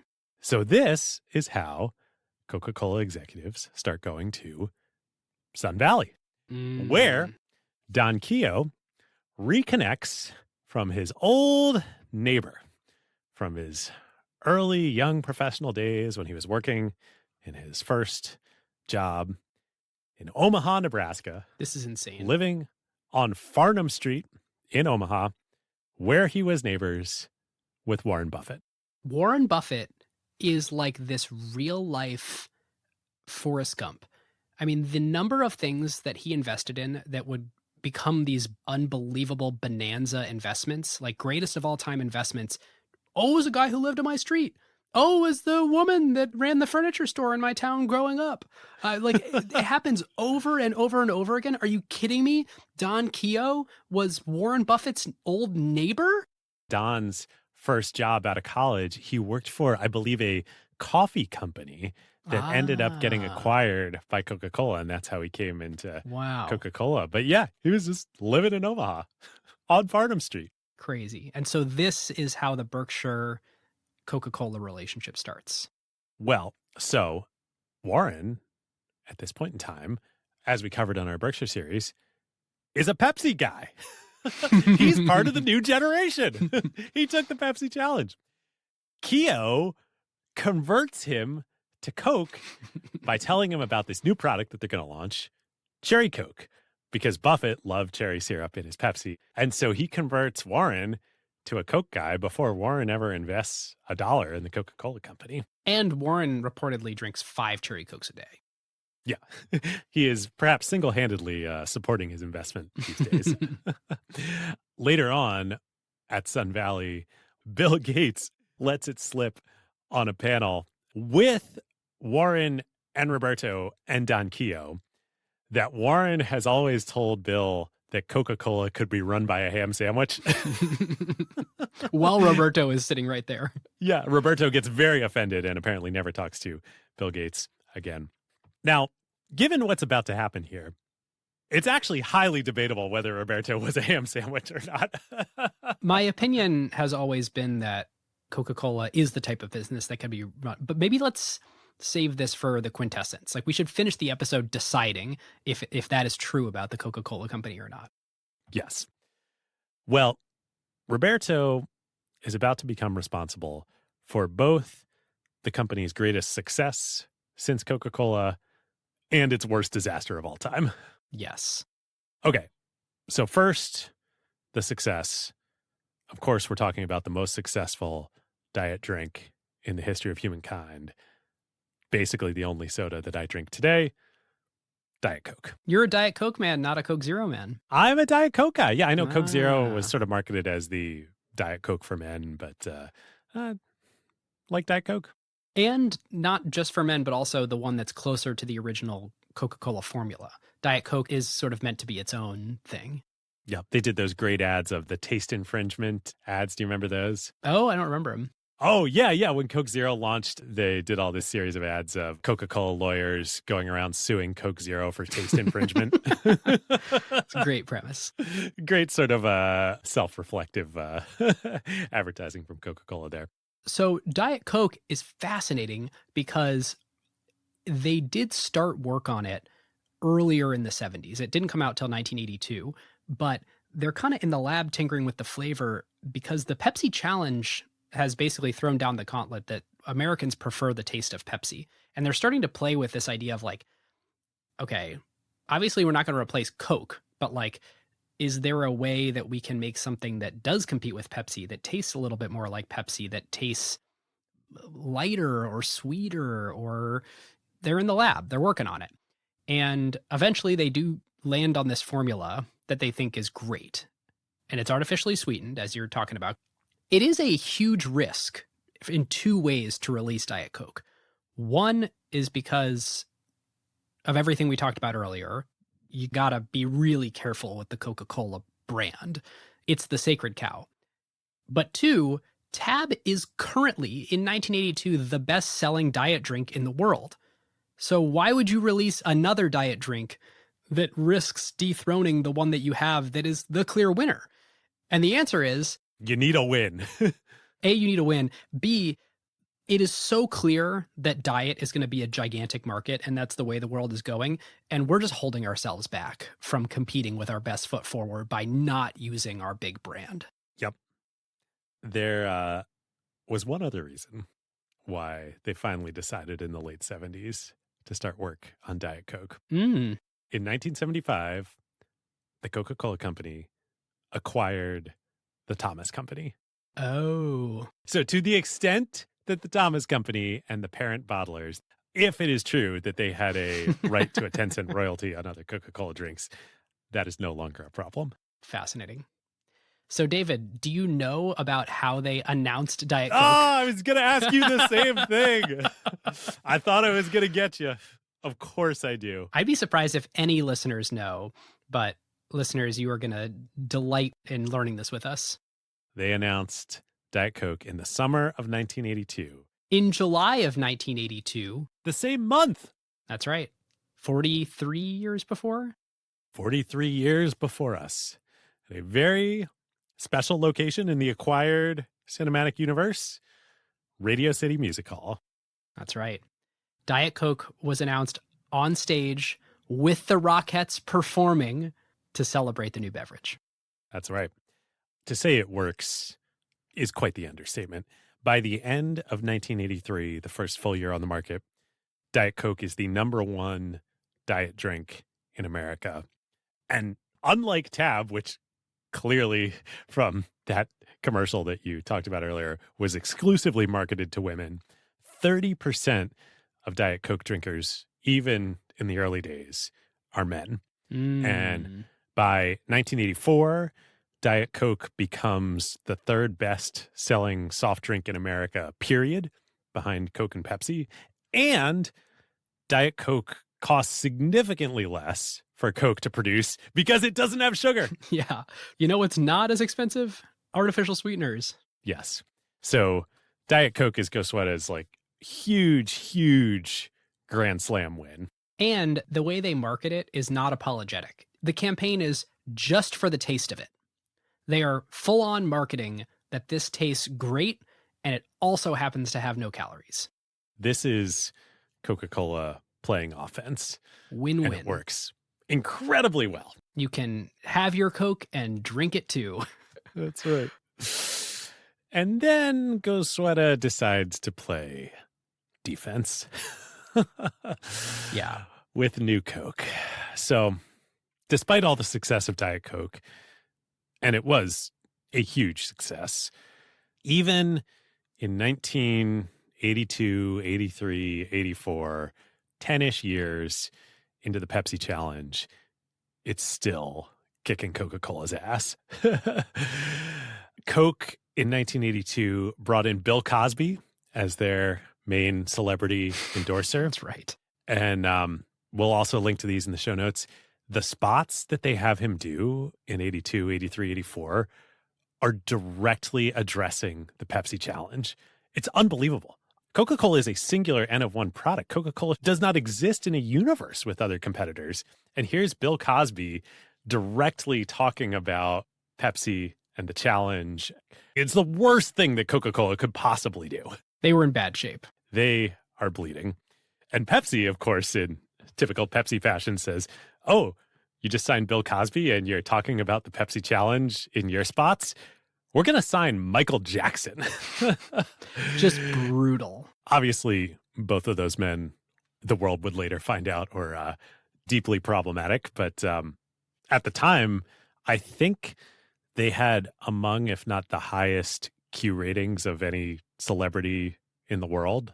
Q rating being percentage of people surveyed who are familiar with the person and think highly of them. Yeah. But from the time that Pepsi launched the Pepsi Challenge in 1975 until the New Coke disaster in 1985, the share of Pepsi grew every single year in America, while the share of Coca-Cola declined every single year. And so the question is, if you're Coca-Cola, what do you do here? Yep. What they decided to do was, after 99 years with the same formula, carefully building a brand around that logo, the taste, the secret formula, and defining this cultural object to the world, stupidity struck. And yes, we can't downplay how stupid this really was, but somewhat in their defense, if you're going to introduce a new taste to try and counter the Pepsi taste, which you believe is the reason why you're losing market share, it has to be a full replacement. There actually is no logical path to adding a new flavor. So a bunch of people are like, well, why didn't they just release Coke 2 or something like that? Remember, Coke is a singular product. There cannot be two Cokes. It would destroy the brand. I mean, this destroys the brand too, but I don't know, David. There's Coke Zero, there's Diet Coke, there's... Well, now there is, but you got to put yourself in the mindset back then. The other more practical problem was if they introduced a secondary flavor and kept original Coke on the market, they would bifurcate the base and Pepsi would become number one. So they were paranoid about that, oh, we're pretty sure if we have multiple Cokes on the market. But who cares? What the base? Like, it's just pure bragging rights. Coca-Cola cared a lot. Coca-Cola, it's number one. Pepsi's the imitator. How could they ever stand to let Pepsi become number one? So what did they actually do? There's a lot of people that probably aren't terribly familiar with New Coke and what actually happened. So Christmas of 1984, the executive team makes the decision. They're going to do it. They're going to replace the original Coca-Cola formula with New Coke. And they've all tasted it, as has 200,000 people. Yep. They've done tons of taste tests. Not only does it beat Pepsi in taste tests, it beats original Coke. People prefer the taste of New Coke. Robert Woodruff is still alive at this point. He's 95 years old. So they're like, all right, before we do this, somebody's got to go have a conversation with Robert and tell him what we're doing. And Roberto, this one is on you. So New Year's Day, 1985, Roberto goes to see Robert Woodruff at his home. Robert can barely hear, barely speak. And according to Roberto, who is the only other person present in the room with him, it's just the two of them in the room, Woodruff gives his blessing to change the formula. However, the very next morning, Woodruff stops eating. He's hospitalized a few days later, and he ends up passing away on March 7th, 1985, 1 month before the new Coke announcement. So poetic. The formula was never changed while Robert was alive. Nope. No, it was not. So, 6 weeks later, Friday, April 19th, Coca-Cola sends out a press invitation for the, quote, most significant development in the company's nearly 100-year history that they are going to hold the following Tuesday. Well, news of what is about to happen leaks over the weekend. And Pepsi takes out a full-page ad in newspapers across the country on Monday morning with the announcement reading, "The other guy just blinked." After 87 years of going at it eyeball to eyeball, the other guy just blinked. And they gave all their employees the day off to celebrate. Yep. Which, by the way, this couldn't have been sequenced any worse because Pepsi does that. Pepsi starts giving interviews to everyone they can in the press before the announcement actually happens. And so the press all comes in. No one's tried it yet. So the executives can't even get their message out about it because everyone's just preloaded with like, how bad are you losing that this is the case? Does it taste like Pepsi? Because Pepsi sort of seeded, hey, you should ask them, like, is it meant to copy Pepsi? And the message that the Coke executives have is that they're trying not to say too much. They're trying not to describe the flavor. They're trying not to compare it to Pepsi. So they're up there just looking like complete idiots with no answers that are substantive while everyone is just attacking them. It is a unmitigated disaster. So at one point, the questioning gets so tough that Don Keough says, quote, "There's a lot of things I'd rather be doing than being here right now." This is at a press conference. At a new product launch. Launching the biggest product in the company's history. And then the final question of the day, a reporter asks whether, assuming this new Coke thing is a success, if Diet Coke will also be reformulated. And Roberto responds, "No, and I don't assume that this is a success. It is a success." The two crazy quotes to double down on that. Gosueta says, "Some choose to call this the boldest single marketing move in the history of the packaged goods business. We simply call it the surest move ever made." Then, oh my goodness. Don Keough follows up, "I've never been as confident about a decision as I am about the one we're announcing today." Wow. This is so bad. Which I don't think either of those things are true. That can't be true. No. Just based on how timid they were in the messaging.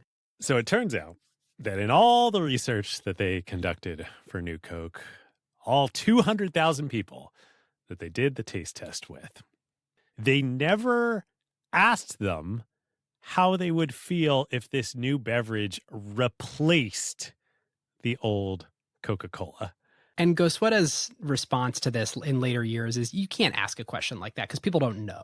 Like you can't get real data on emotional questions like that. You can only actually test, do you like this taste better or not? And so like, sure, you can run that experiment, but ultimately how much faith are you going to put in the data? They would have learned something if they'd asked that question. Yeah. So the company immediately starts getting thousands of letters and phone calls every single day.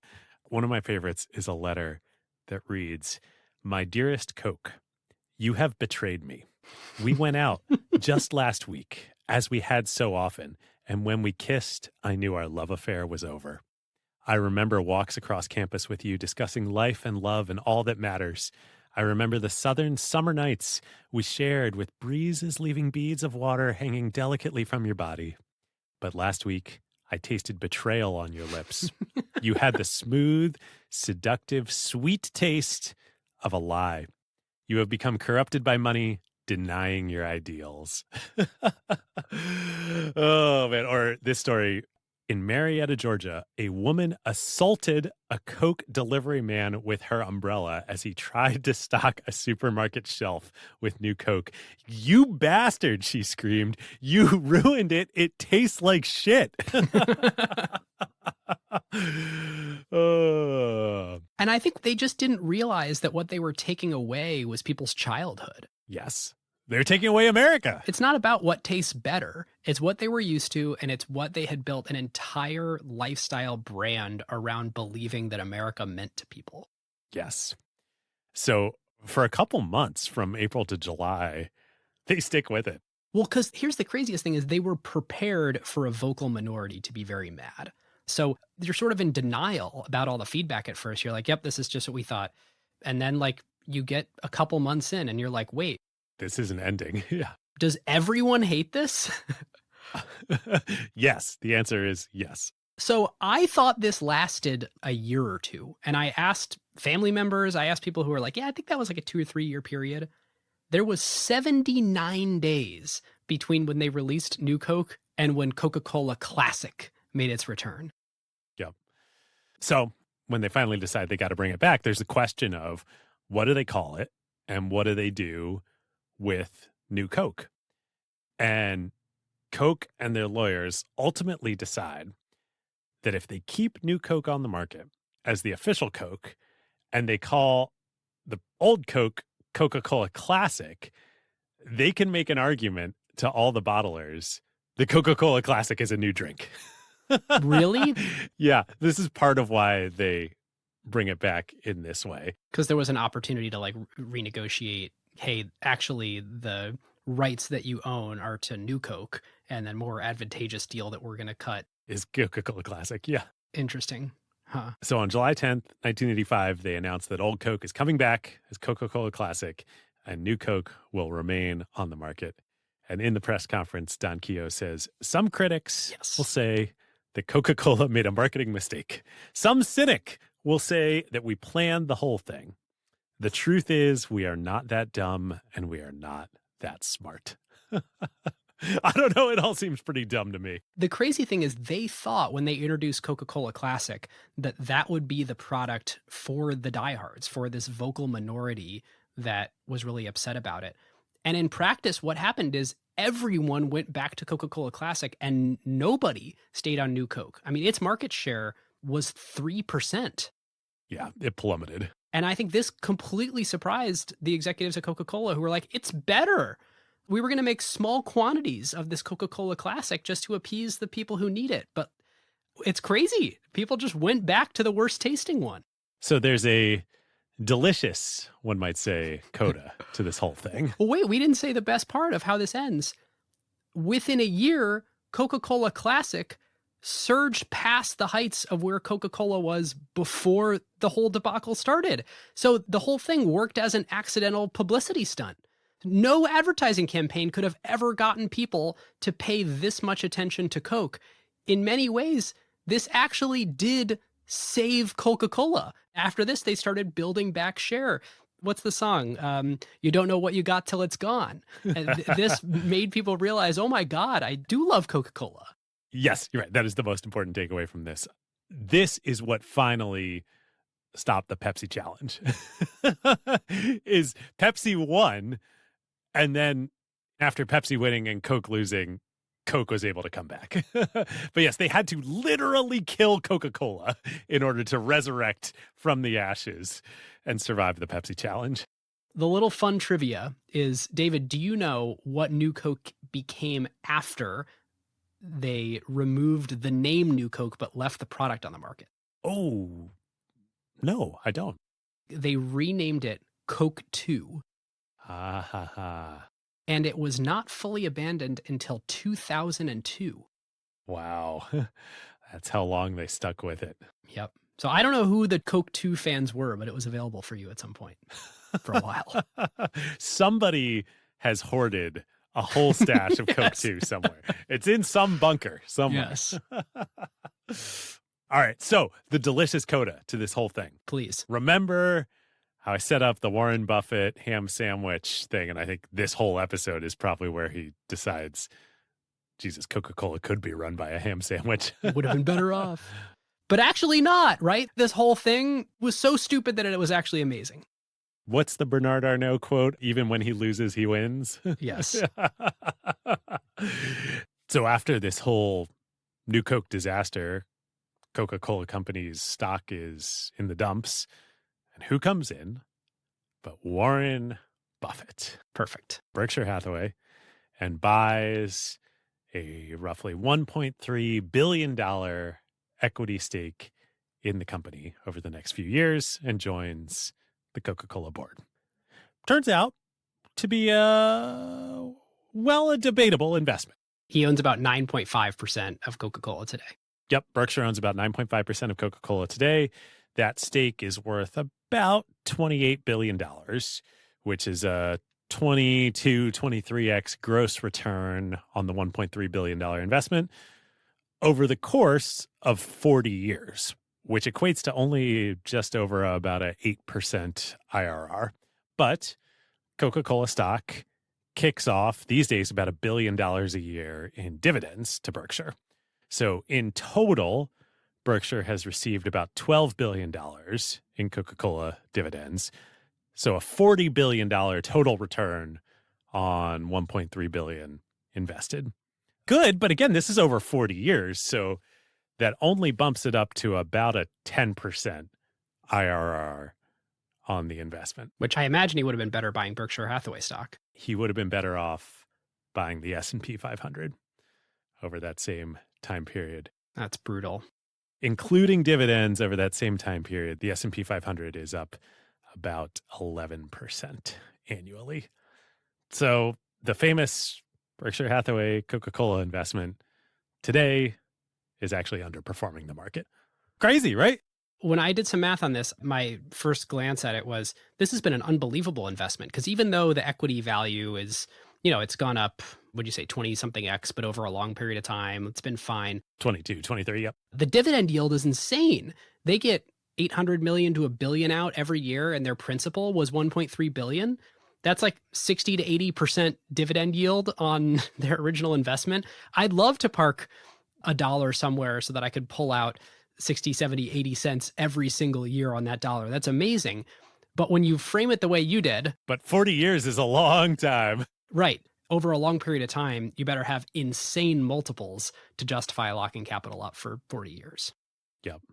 And, the thing about the S&P 500, right, is it's a rotating set. Right. That's not really fair. And over the last few years, of course, the tech companies have rotated in. And yeah, the returns from, the Magnificent Seven over the last 10 years dwarf anything else. But I'm sure buying Berkshire in 1988 to 1994, which was the stretch that he bought Coca-Cola, and holding it to today, it would have been a far better investment than buying Coca-Cola stock.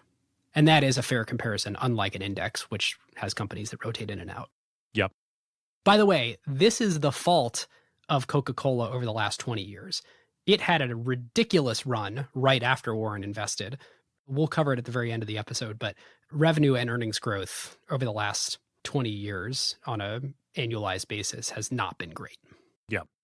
Well, speaking of the good initial few years of the run there's one more fruit, shall we say, to be harvested of the Columbia Pictures acquisition that Gozetta and Keogh did in the early 80s.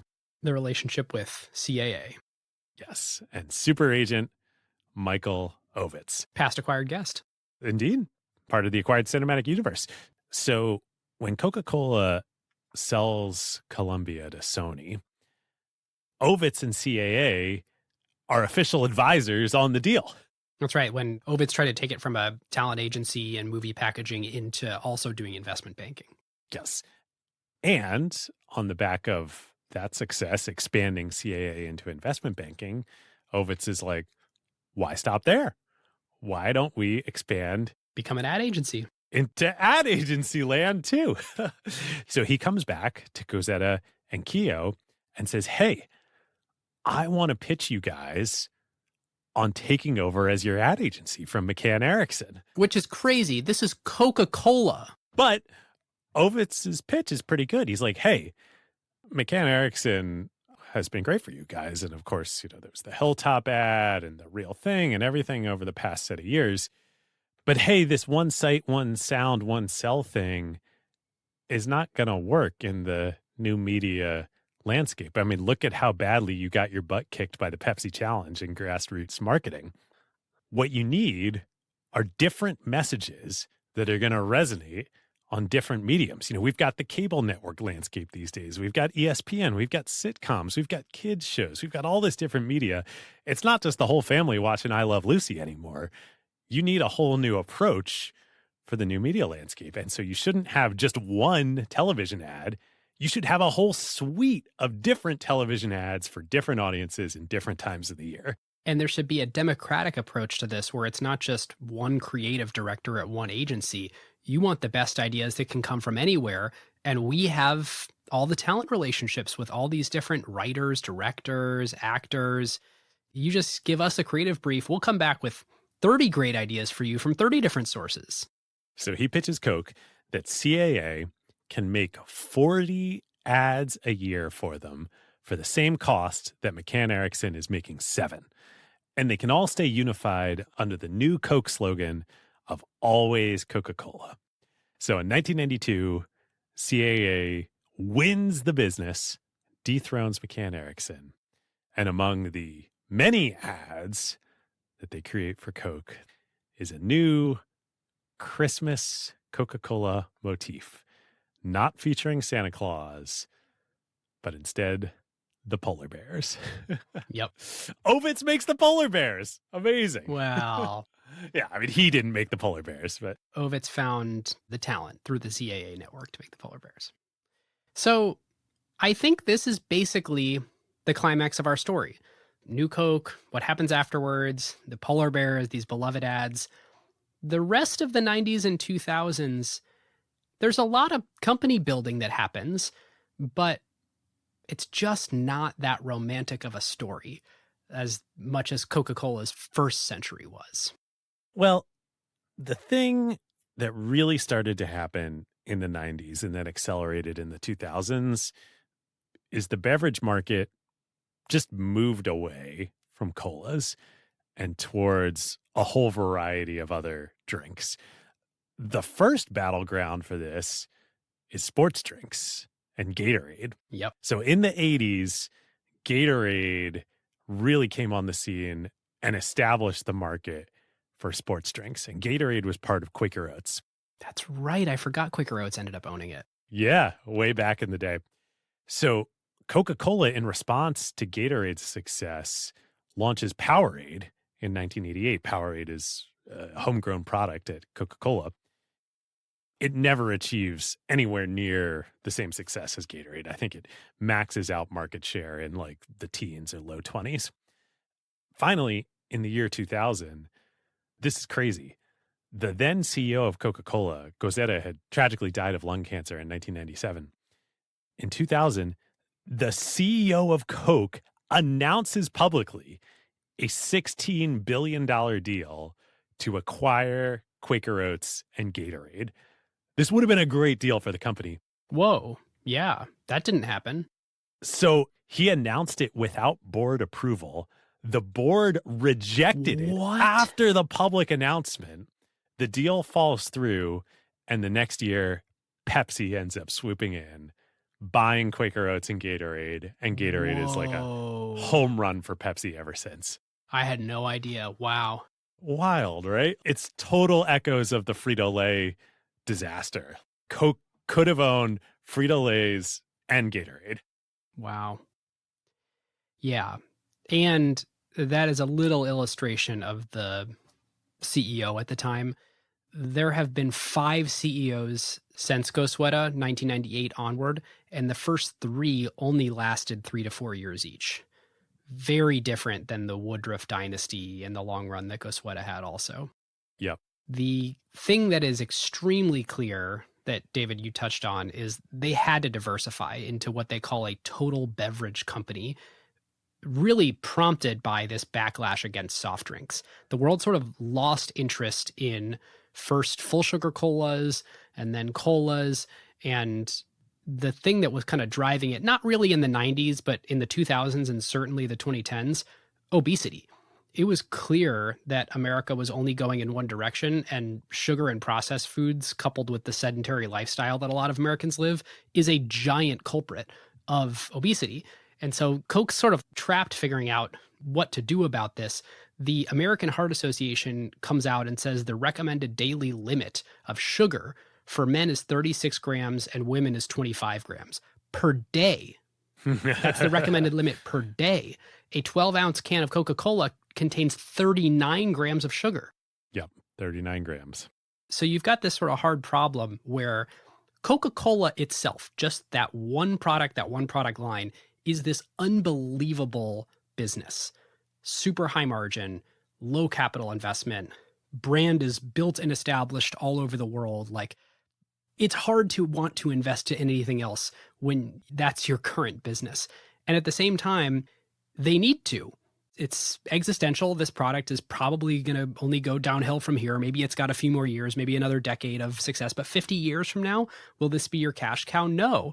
And so how do you start diversifying without admitting that your current main product, that is the company's namesake, is bad for you? It's just bad for you. Yep. Tough spot to be in. Not an enviable position to be in. And you can sort of see how that churns CEOs pretty quickly. Now, the interesting thing, though, back to Pepsi, they've managed this, at least from a business standpoint, pretty well over the past set of decades. You know, first with Frito-Lay, then with Quaker Oats and Gatorade, then in the bottled water market. So Pepsi launches Aquafina, Coke launches Dasani. Yeah, they were pretty late to the game in waters. I mean, I think the story of the last 25 years is they sit there in a privileged position and look around and wait and see. And then when something really starts happening, then they go become active in it. And they just have to sort of hope that all the assets they have, including the Coke distribution system, makes it okay that they're not first to market on some of these things. But I don't know. Sometimes it's really cost them. And the biggest, most interesting one is Monster Energy. Do you know the story behind Monster Energy? Well, I know what happened, but I don't know the story. I mean, they started acquiring and investing in a lot of other beverage companies through the 2000s. There was Odwalla, there was Vitamin Water, there was Fuse, and then I know Monster comes along. Yep. So Monster started, do you remember Hansen's juice? Yes! That is Monster. Oh, I think I vaguely did know this. This is a wild story. I don't have the entire story because this is the Coke episode, not the Monster episode. But at some point, the Hansen leadership realized that they did want to get into energy drinks, but their current brand was not going to be effective in doing so. And so they came up with this really crazy brand that felt dark and dangerous to counterposition the cleaner aesthetic of Red Bull, and ends up going great, better than they ever could have imagined. So there were various times early in the transition from Hansen's Natural to Monster where Coke could have bought it, but it was subscale, and then there were sort of lulls in growth, and it was sort of false starts in it becoming the big giant thing that it became. And also energy drinks as a category, people weren't sure how durable it was. You know, is this really going to be the thing that it became, or is it a fad? So in 2012, Monster reached out to potential buyers, including Coca-Cola and Pepsi, but Coke decided against pursuing it because the price was high. Monster's market cap was $11 billion at the time. Oh, goodness. Wow. And what is Monster's market cap today? $70 billion. Yeah. I'd say these energy drinks are not a fad. Yeah. So what ended up actually happening much later on, Coca-Cola was like, crap, we should have done that. They do sign a deal with them. So it was a pretty interesting deal. Coke decided we're going to walk away from being in the energy drink business. So as a part of this deal, we're going to do a business swap where Coke gives its energy drink brands, NOS, Full Throttle, Burn, Mother, and Relentless, to Monster. Monster transfers its non-energy business, including the original Hansen's Natural Sodas, Amazing, over to Coca-Cola. Coca-Cola becomes Monster's preferred global distribution partner, and Monster becomes Coca-Cola's exclusive energy drink play. And Coca-Cola gets a 20% stake in the company, right? Well, yeah, but Coke had to buy it. So Coke had the privilege of investing in Monster. In 2015, Coke puts in over $2 billion. At least they're getting on the train. So Coke is the largest shareholder now in Monster Energy. And, that deal looks pretty good. That $2-ish billion that they put in is worth almost $12 billion today. So nice investment, but gosh, if you're the global total beverage company, what has the trend been of the last 15 years in beverages? I bet they sure wish they owned Monster. Yeah. It is funny, though. Like, I'm talking out of both sides of my mouth here. If you think that Coca-Cola is bad for you, wait till you see the Monster Energy. Yeah. So it's not just the obesity thing. There's a trend into energy drinks that has nothing to do with health. Yeah. It's interesting. The energy drinks are almost a callback to the original patent medicine of Coca-Cola. Yes. It's like, yeah, this is really bad for you, but you're going in eyes wide open to that. Yes, that's exactly right. It is serving a function for you. Yep. The other funny thing that happens is Coca-Cola buys Glasso, which makes vitamin water and smart water, in sort of yet another, we should also be in water play. They pay about $4 billion for that. The founder then goes on to leave Coca-Cola and starts Body Armor, a sports drink that I think is coconut water based, a little bit more sugary. Turns around, sells that back to Coca-Cola for $5 billion. For a startup, Body Armor did great. Gatorade still has 60% plus of the market share of sports drinks. Doesn't make a dent in PepsiCo's #1 position in sports drinks. Yep. If you're going to look at Coca-Cola as a total beverage company and say what beverages have really been killing it the last 20 years that you've managed to bet correctly on or incubate in-house, and the answer is Diet Coke and Coke Zero. Yep. Coke Zero, 2005. Taste infringement. For a few years, it was growing at 10% a year, which is really fast considering it launched like 20 years ago, and it was already very large. Yeah, it is sort of ironic that the last 20 years have been about a metamorphosis into a total beverage company, and it's Coca-Cola, Diet Coke, and Coke Zero that are leading the way. Yes. So that was a lot of stuff that happened in the 2000s. The 2010s, they did acquire more brands. They continue to grow the total beverage company's portfolio. They did a whole bunch of stuff that we're not going to spend too much time on in this episode, rehabbing their bottler operations, bringing a lot of it back in-house, making sure the quality and the efficiency was up to where they wanted to have it, and then spinning it back out. And so a lot of these bottlers came on balance sheet, then went back off balance sheet to new owners. They encouraged consolidation among their bottlers. They finally got rid of the last little element of the parent bottlers. And so the story for people who follow Coke as a company or a stock is a lot around how good of a job are they doing restructuring all the bottlers. And it seems like they're mostly through this whole refranchising thing that they're doing. So that brings us to the business today. Yeah.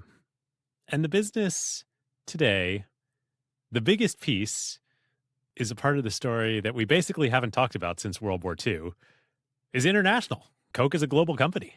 Yeah. Most of the revenue and profits do not come from the United States, even though all the storylines that we've been talking about are the United States. But I think when people look at the Coca-Cola that they're holding, they think about the United States. Right. Maybe that's not true. Maybe I live here and so I'm ethnocentric about that. But I'd be curious if Coke feels like America to you if you're a listener and you don't live here. Yeah. The other part of it is Coca-Cola did set up the bottlers as independent, locally owned entrepreneurial businesses in all the countries that they went into. Produces a lot of profits locally. Yep. So, yeah, it is a local business wherever it is. All right, so let's walk through that. Here's Coca-Cola by the numbers today. So, first of all, brands. For a long time, the thought was just build the total beverage company and more brands is better. So let's just keep going. They got over 500. Around 2020, they did a big slimming and went down to about 200. And ones that they got rid of were Tab, Zico, Adwala, Honest Tea, Vault. Those are probably some of the ones you know that they got rid of. They do have 30 brands that do over $1 billion in revenue. It's kind of crazy that it's a house of brands that has that many billion-dollar brands. 15 of them were created organically, like Fanta and Sprite, that we didn't talk about in this episode. That's right. We didn't talk about Sprite. Do you know the history behind Sprite? Do you know what Sprite really is? No, not really. So Sprite, as we all know it today, is not Sprite. Sprite is Fanta Clear Lemon from Germany. Really? Yep, that they brought over to America and rebranded it as Sprite. No way. And they stole the name from, they had a character named Sprite Boy who was a part of the Coca-Cola Santa Claus universe. Yep, that's right. All right, those are 2 of the 15 that were created organically in-house. 3 of them they bought that were already doing over $1 billion at acquisition. And then the remaining 12 of the $30 billion brands that they have were small, and Coke grew them to over $1 billion in revenue underneath their umbrella. So think Minute Maid, Fairlife, and Vitamin Water. And just to share some of the other brands they do own, Powerade, Minute Maid, Dasani, Vitamin Water, Coke Zero, Schweppes, Smart Water, CL, which is another water brand, and Crystal, which is yet a third water brand. They recently bought Topo Chico. They're actually playing around in alcoholic beverages a little bit with Topo Chico, with a hard seltzer. And I think they're also doing a Jack and Coke and a Sprite that is alcoholic. So they're starting to dip their toe into that a little bit. Fanta Clear Lemon, alcoholic. All right. Has a That's real right. ring to it. Fresca, Body Armor, Fairlife, and Core Power, the dairy products, and Fuse Tea. And here's one that is a little bit of a head scratcher, Costa Coffee. Yes, that they bought for quite a few $1 billion a couple of years ago, right? And it's physical retail. It's a coffee house in the UK. Yeah, it's like a Starbucks competitor. Yeah. So that's interesting that they operate a coffee house. By the way, speaking of coffee, someone told me that the relationship with McDonald's runs so deep that Coca-Cola sources the coffee beans for McDonald's. Wow. And if it's actually the sole source of McDonald's, that is a giant number of coffee beans. Well, it's interesting with both the Costa Coffee and the McDonald's coffee.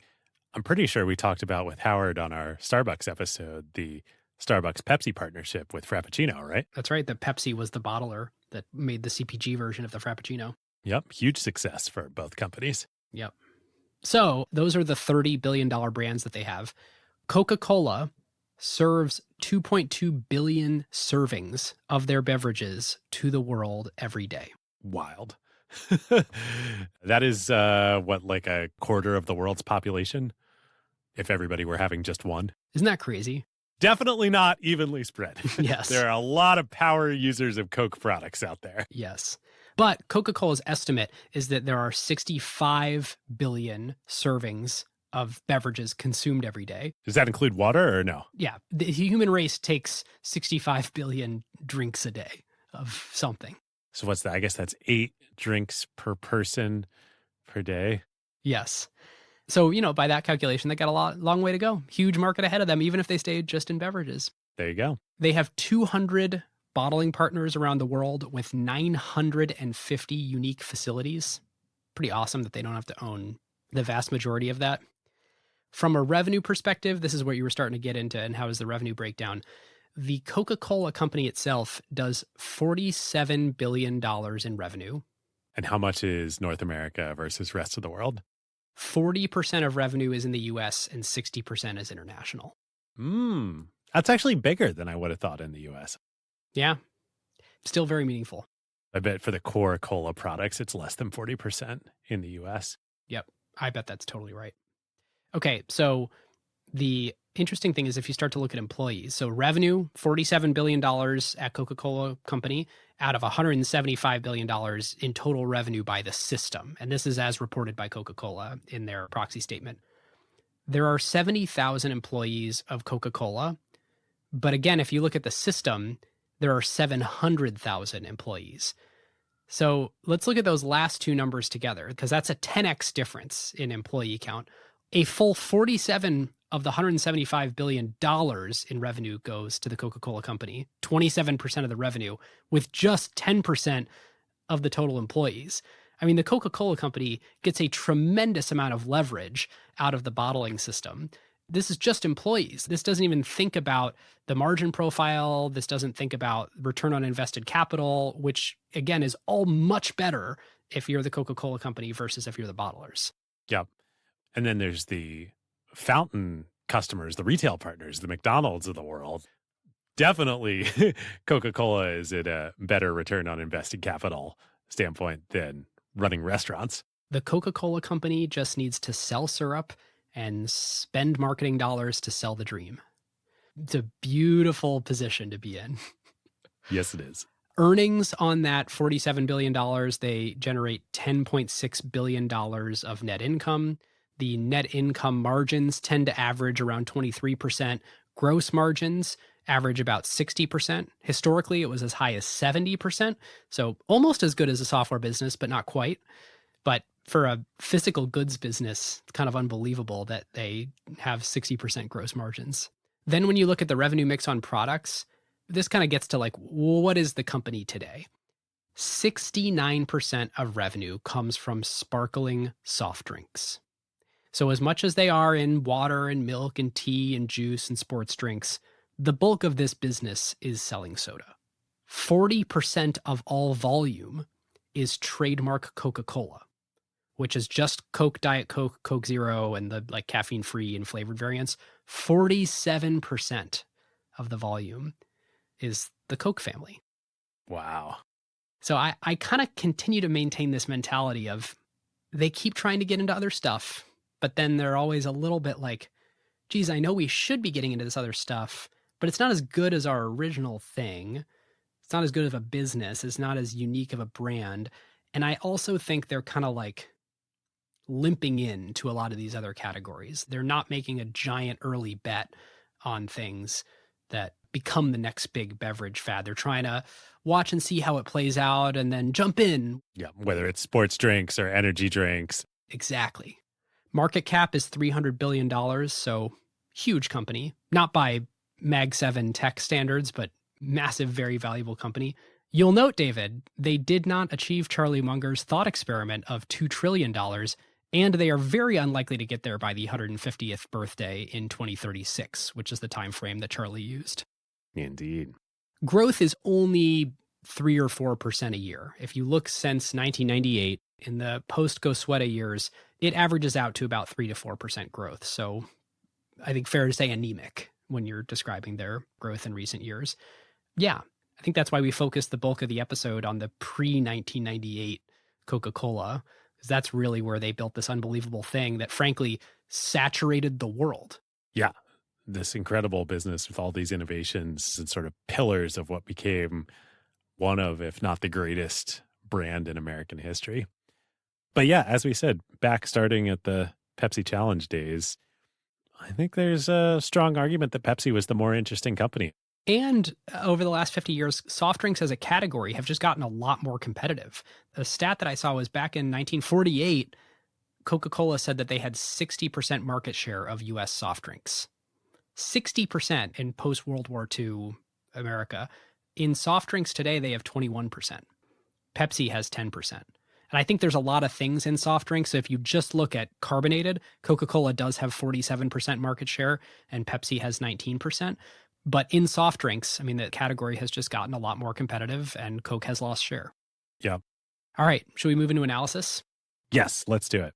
All right. So instead of playbook this time, because I had just something kind of funny written down for playbook, which is this company really only does two things: manufacture syrup out of some unique intellectual property that they own and spend money on marketing. Correct. I think the more interesting playbook this time is a brief review of why Coca-Cola worked.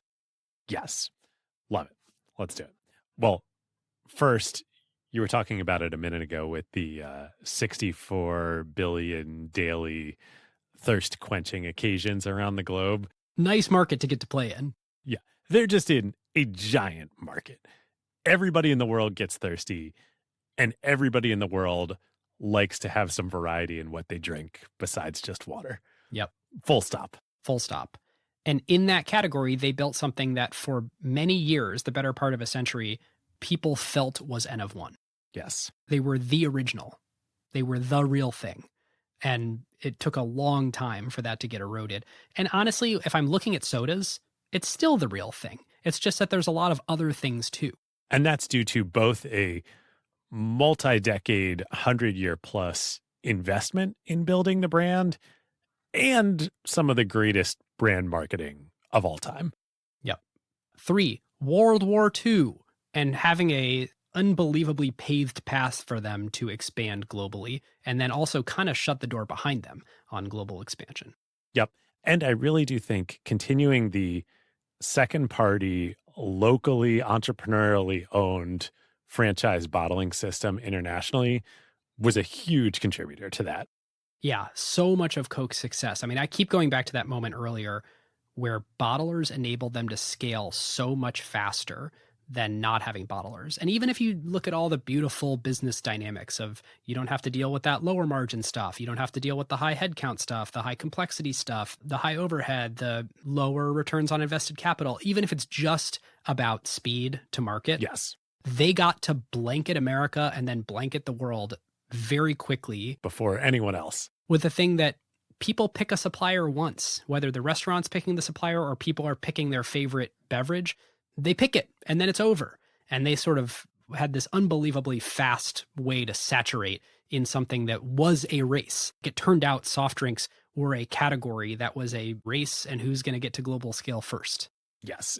And it was all figured out by accident because of the worst business deal in history. As Steve Jobs always says, you can only connect the dots looking backwards. That's right. The $1 contract.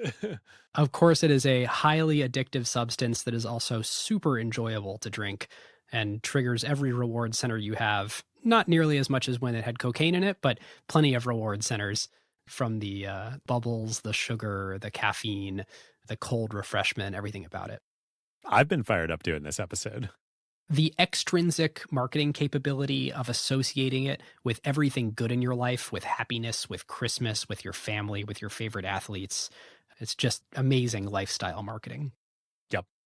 And then lastly, I will say, New Coke. It taught us to love again. I mean, it made us fall back in love with Coca-Cola. I think Coca-Cola would be worse off today if they didn't go through the New Coke moment, which is crazy to say, but I guess we don't have the counterfactual. But if you just look at the data on the resurgence in Coke afterwards, you couldn't have come up with a better marketing stunt. Totally agree. I disagree with both sides of the Don Keough statement that we weren't that dumb and we weren't that smart. They absolutely were that dumb and they absolutely were that smart. Yep. Yep. I've got 2 more that I would add. Great. One, I think Pepsi was great for Coke. I think neither Pepsi nor Coke would be what they are today or be as great a product and company as they are today if it weren't for the other one. Definitely. I mean, the Pepsi challenge is what made Pepsi because there was a challenge to Coke. And then all of Coke's response, they made each other better. Yep. And then the last one I would add is that other than software and technology products, this is the first real physical product I think we've ever studied on Acquired where you can have both a low selling price and high margins. Oh, that's interesting. And that's super important when it's also a game of scale and global scale because it lets you sell this affordable luxury or pause that refreshes to everybody in the world. More or less everybody in the world can afford a Coca-Cola. And also the Coca-Cola Company makes great margins on those selling prices. It's a lot of volume. And that's incredibly cheap ingredients. That's the other. Yes. That's our why Coke worked. That's our tableau of why Coke worked so well. Yes. All right, Powers. For new listeners to the show, and there are many of you, thank you so much to all of you who shared the Trader Joe's episode with friends and family. We saw tens of thousands of new listeners. come and join us. So welcome to the party.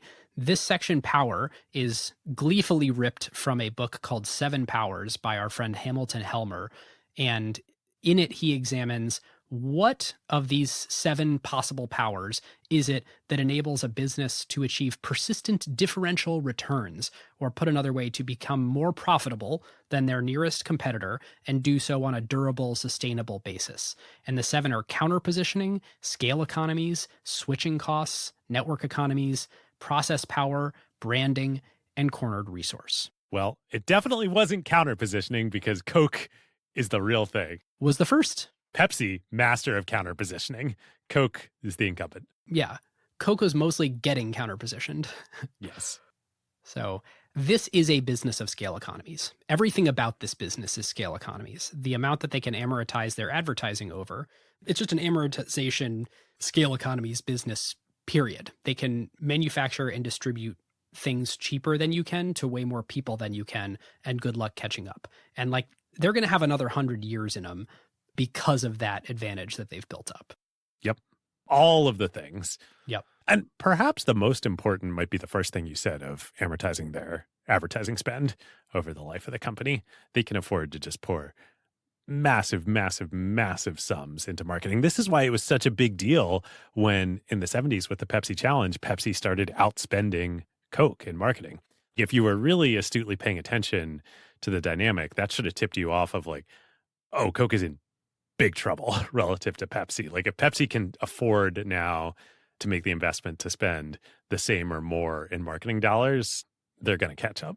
All right. So while we're there, let's do branding, because I think this is so interesting. Normally, brand power is measured by the amount. If you provide someone with 2 identical things, how much more are they willing to pay you? And that delta, the Tiffany over the generic piece of jewelry, is how you quantify their brand power. Coke doesn't sell things in general that are more expensive. Pricing power isn't really a thing that's exercised in this industry, if it exists at all.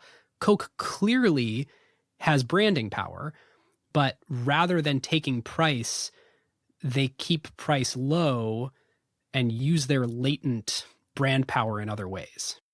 Yeah. I mean, the funny thing is when they sell a Coke, they're selling a billboard. And so there's this flywheel element too, where they want to sell as much Coke as possible, not just to keep their manufacturing costs low, because it's economies of scale thing, but also because one more Coca-Cola floating around in the world just reinforces the brand. Yeah. I would say, not that I disagree with anything you're saying, this just reinforces for me, this business is all about scale economies. It's all the pursuit of scale. I think this is the best interplay we've ever seen between branding power and scale economies, where the way that they've built a lot of the brand that they have is through their scale economies, and they sort of go back and forth. Yep. I'll tell you, you can't measure their brand power through how much more expensive it is than Pepsi, because that doesn't exist. You can sure measure it, though, with the outcry against New Coke. Yes. That was a one-time experiment that most brands never run, with good reason.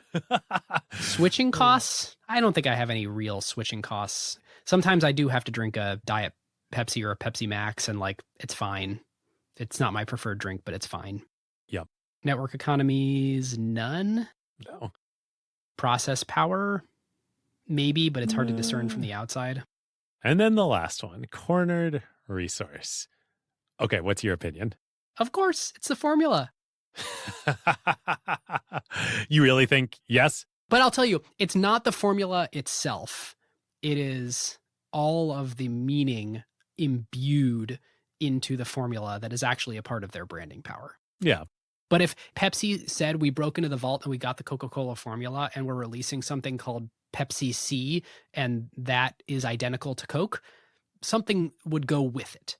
There would be some amount of value transferred from Coke to Pepsi. Okay, yeah, some.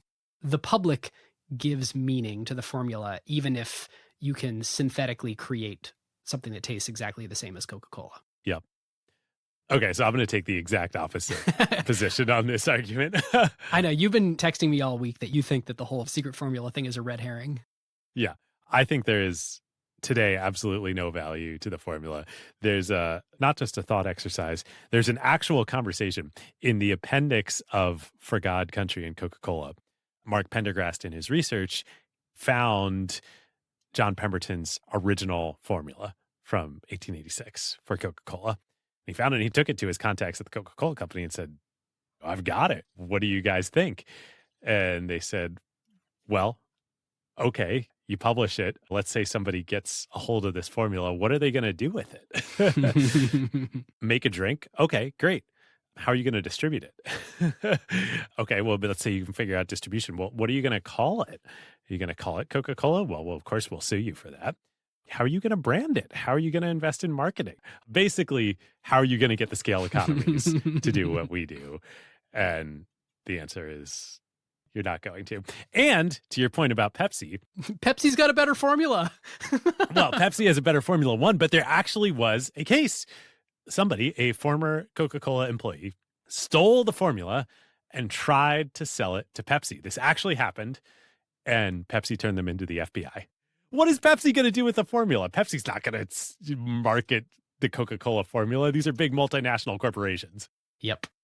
You know, if anything, what you've convinced me of is that the bottlers are actually a cornered resource. Those bottlers have great distribution and they're not bottling for anyone else. Yep, great point. Coke handed them a license to print money and they're doing it. Yep. I'm very curious. Can you switch teams as a bottler? Probably not.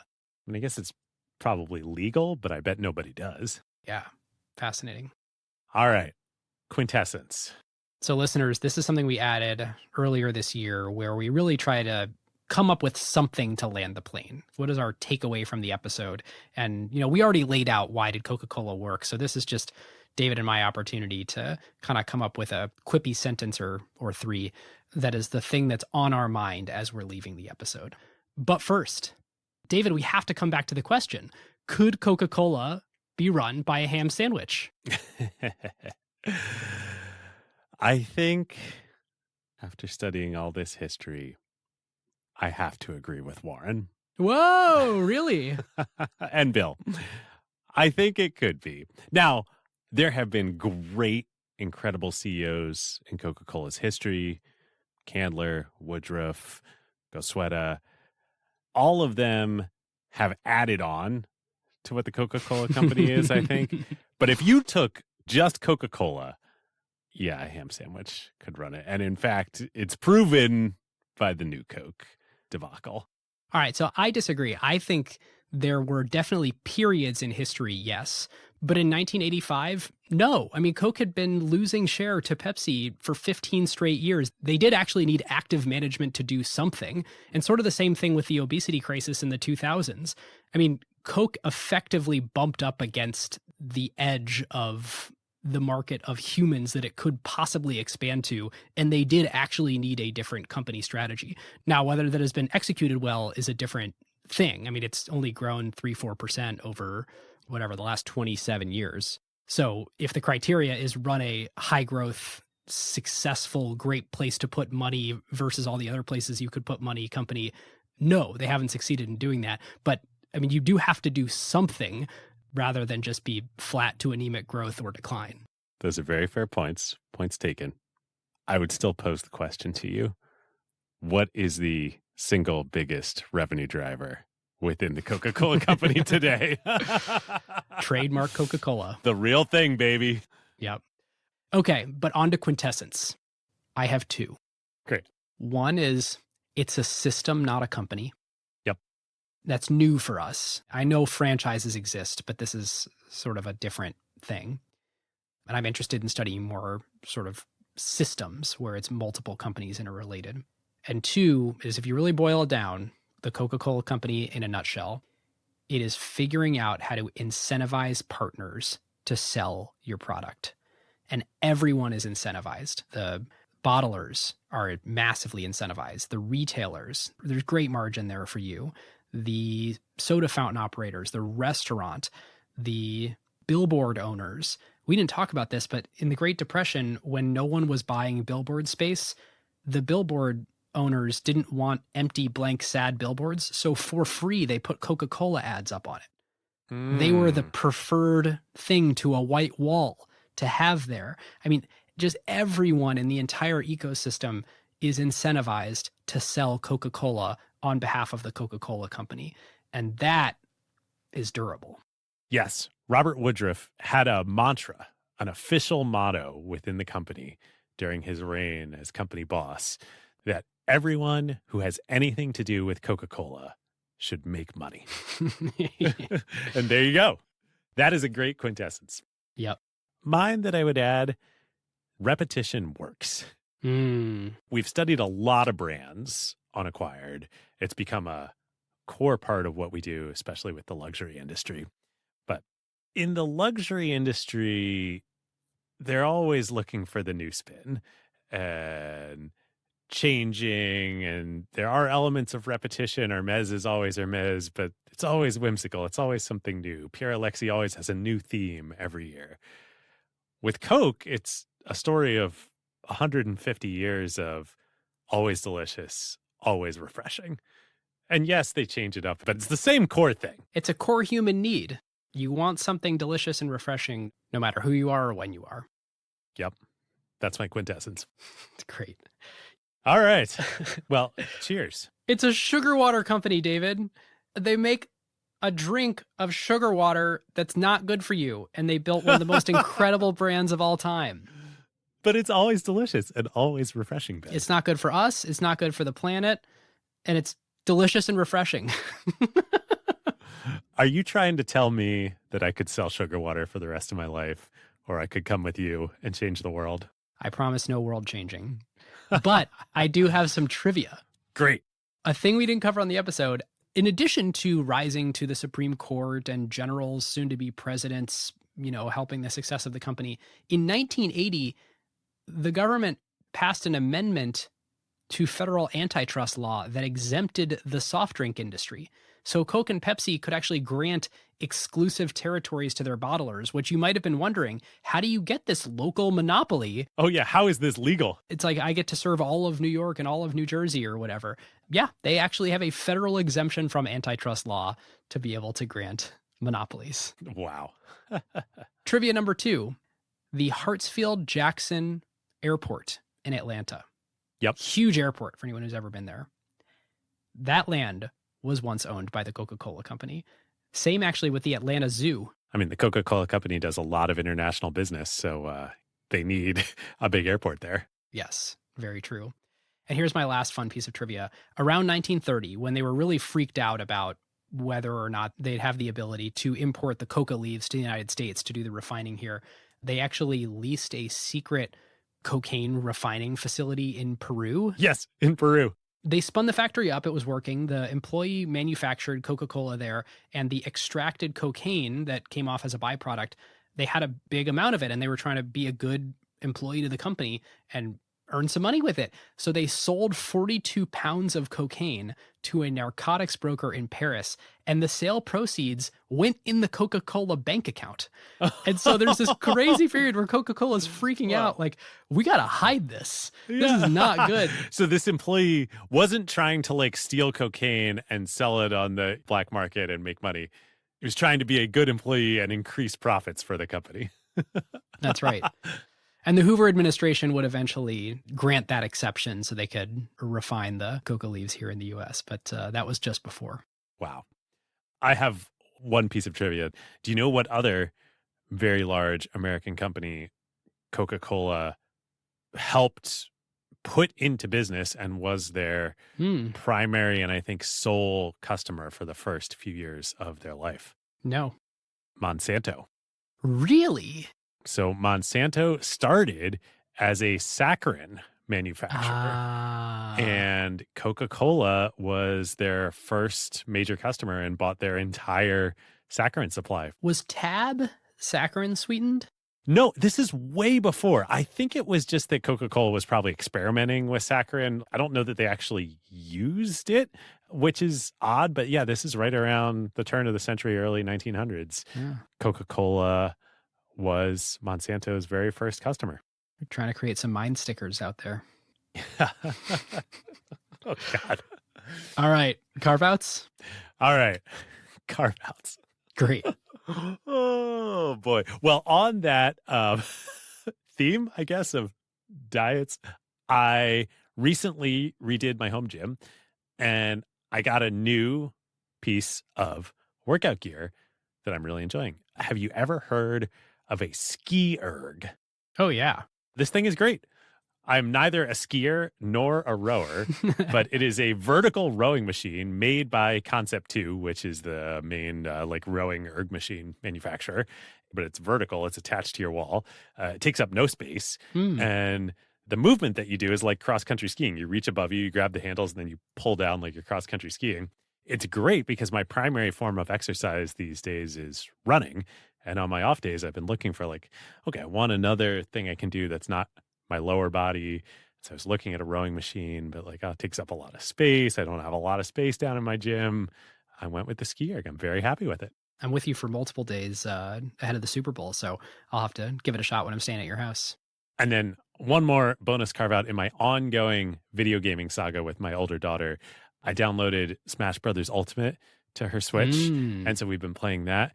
She really likes to be a princess, of course, and to quote unquote fight the bunny. She calls Pikachu the bunny. So she's always like, I want to fight the bunny. Pikachu is bouncy. He kind of looks like a bunny. I get it. Awesome. I've got 3. Friend of the show, Claude, for reading leases. Oh, nice. I just signed a lease on Acquired North, moving out of the basement and getting a studio next year. And big news. It didn't warrant real lawyers looking at it. And so I gave it a pass and I asked Claude, is there anything that's wrong in here? And it flagged a few things for me that I found quite helpful. So I don't know if anyone's told you this yet, but I think AI is the future. And it was quite helpful for me. Do you want to sell sugar water for the rest of your life? Or do you want to? That's right. 2 is my current favorite running shoes are the Nike Vomero Plus, which seems to be the replacement for my previous favorite, the Invincible line. So big fan of the Vomero Plus.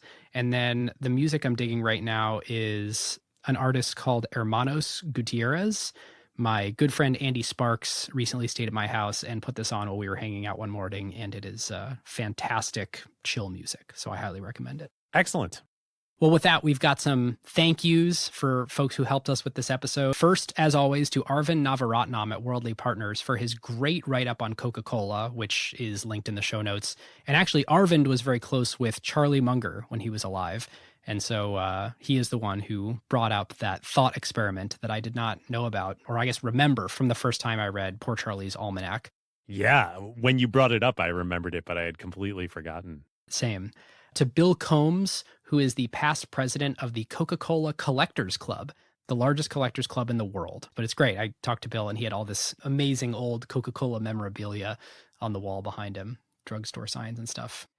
To Simeon Siegel from Guggenheim Partners, a retail and consumer brands analyst who helped me think through the nuances of how brand power shows up in financials.